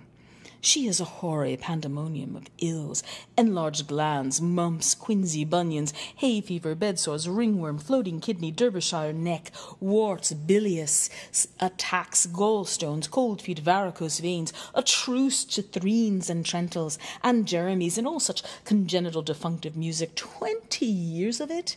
Regret them not.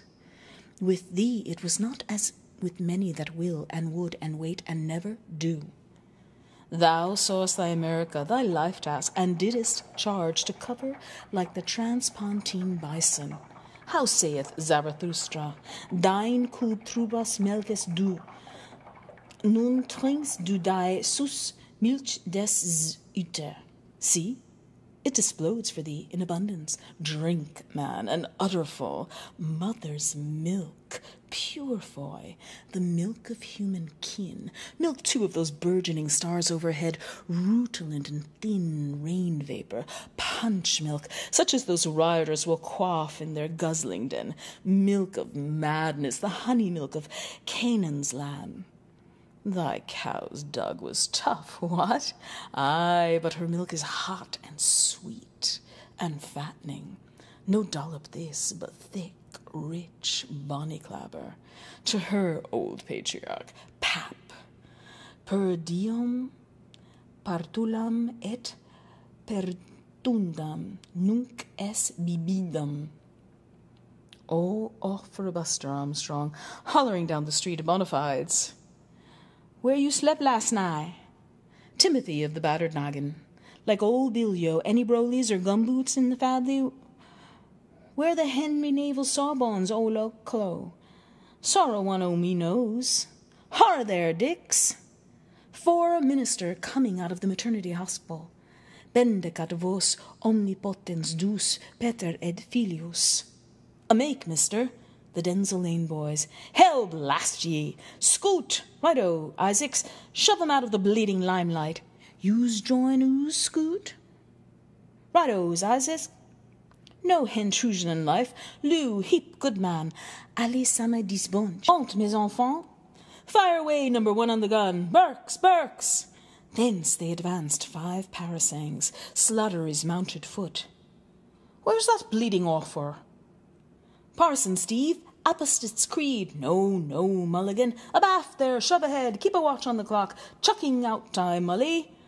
What's on you? Ma mère Marie. British Beatitudes. Retum platum digiti buam buam. Eyes have it, to be printed and bound at the Judrum press by 2 designing females, calf covers of piston green. Last word in art shades. Most beautiful book come out of Ireland my time. Silentium! Get a spurt on, Tentium. Proceed to nearest canteen, and there and next liquor stores. March! Tramp, tramp, tramp, tramp. The boys are attitudes, parching, beef, beef, business, Bibles, bulldogs, battleships, buggery, and bishops. Whether on the scaffold high, beer, beef, trample the Bibles. When for Ireland, dear, trample the tramplers, thunderation, keep the derned military step. We fall, bishops, boosebox, holt, heave to, rugger, scrum, no touch kicking. Wow, my tootsies, you heard? Most amazingly sorry. Query, who's astounding this here? Do. Proud possessor of damn all, declare misery, bet to the ropes. Minanti salty, not a red at me this week gone. Yours? Meat of our fathers for the Ubermensch. Ditto.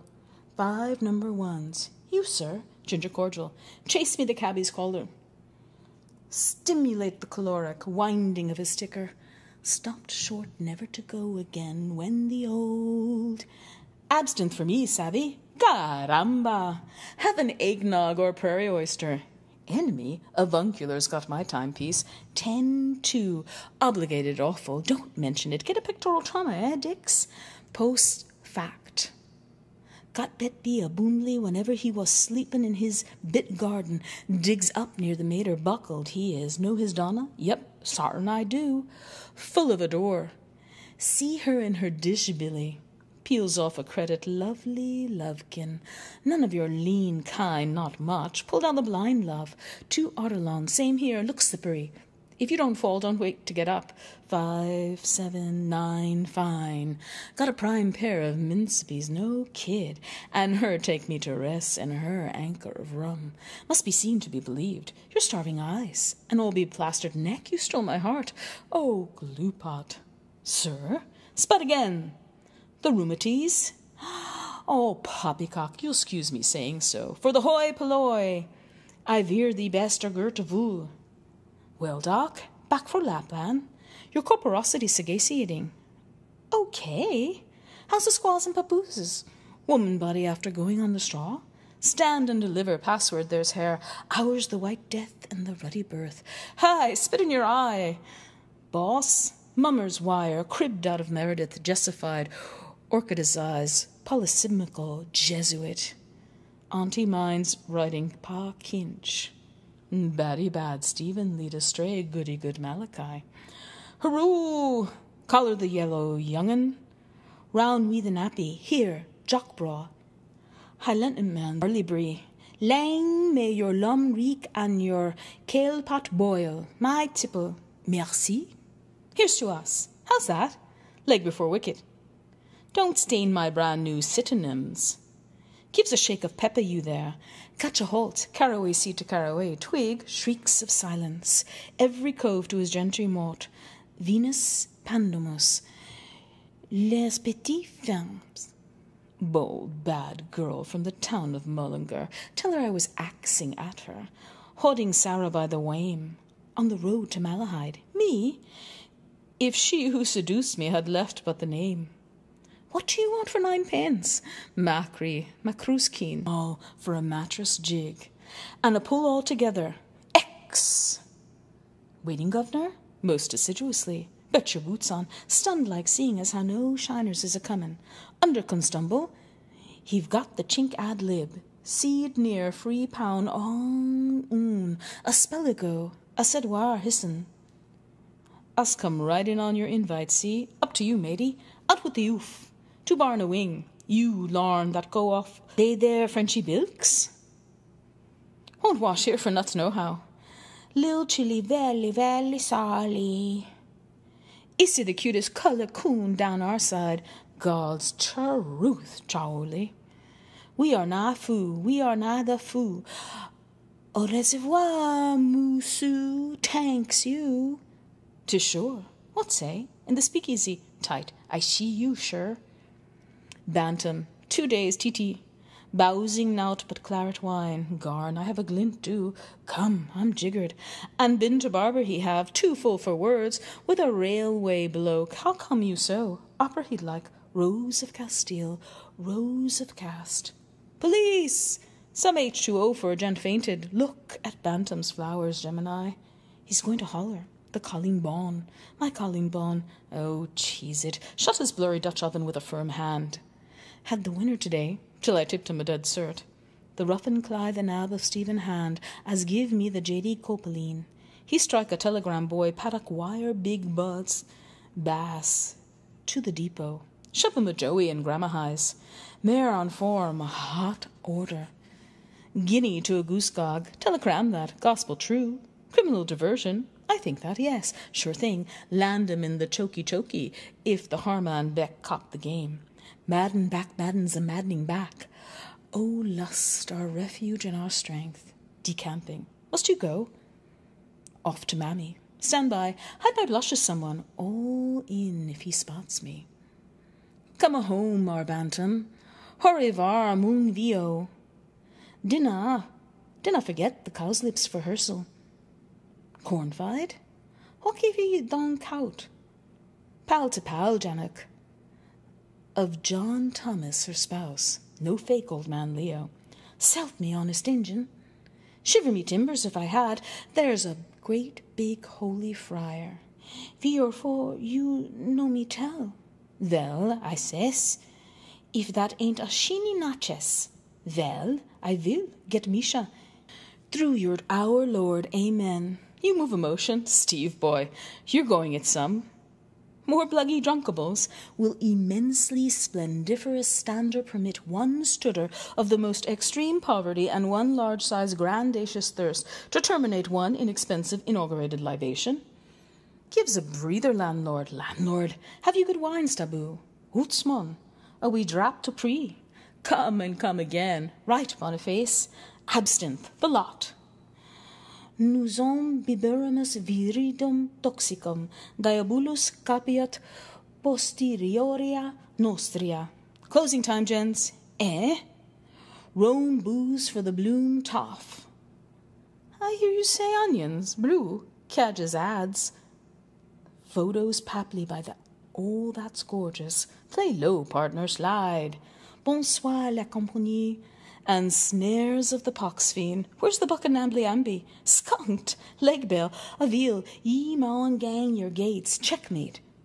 King to tower, kind Christian, will you help young man whose friend took bungalow?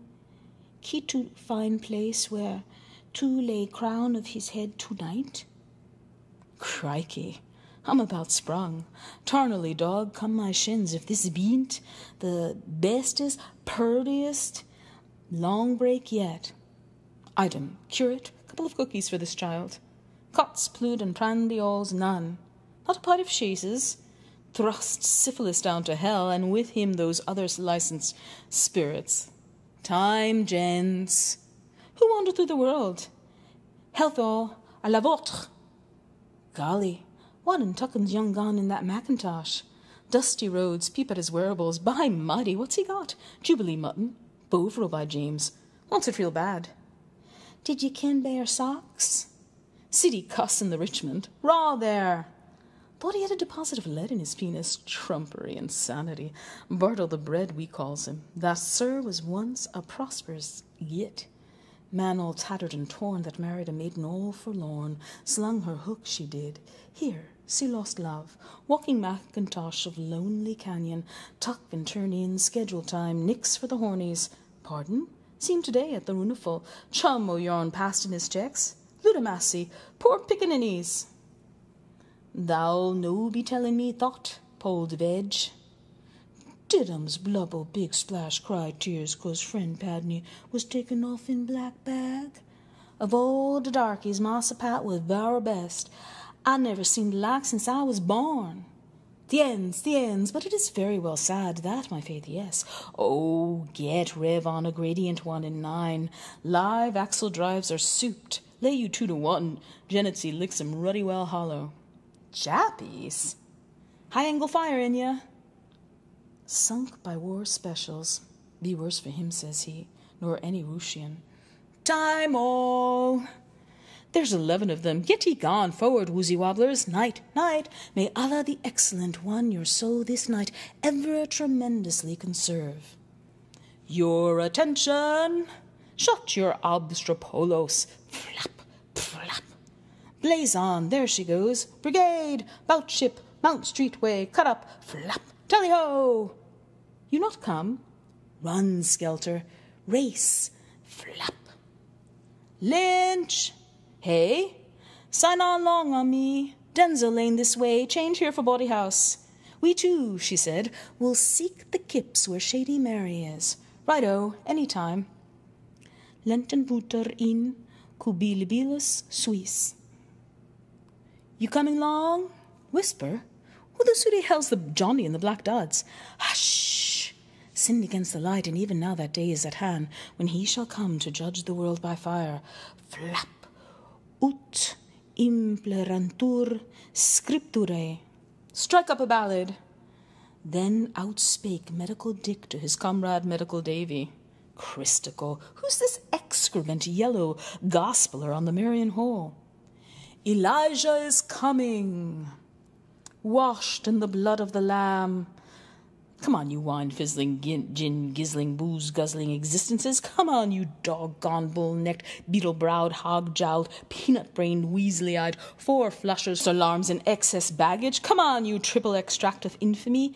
Alexander J. Christowie, that's my name. That's yanked to glory most half this planet from Frisco Beach to Vladivostok.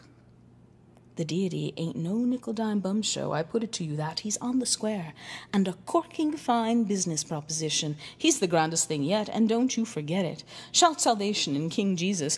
You'll need to rise precious early, you sinner there, if you want to diddle the Almighty. Flap! Not half. He's got a cough mixture with a punch in it for you, my friend, in his back pocket. Just you try it on.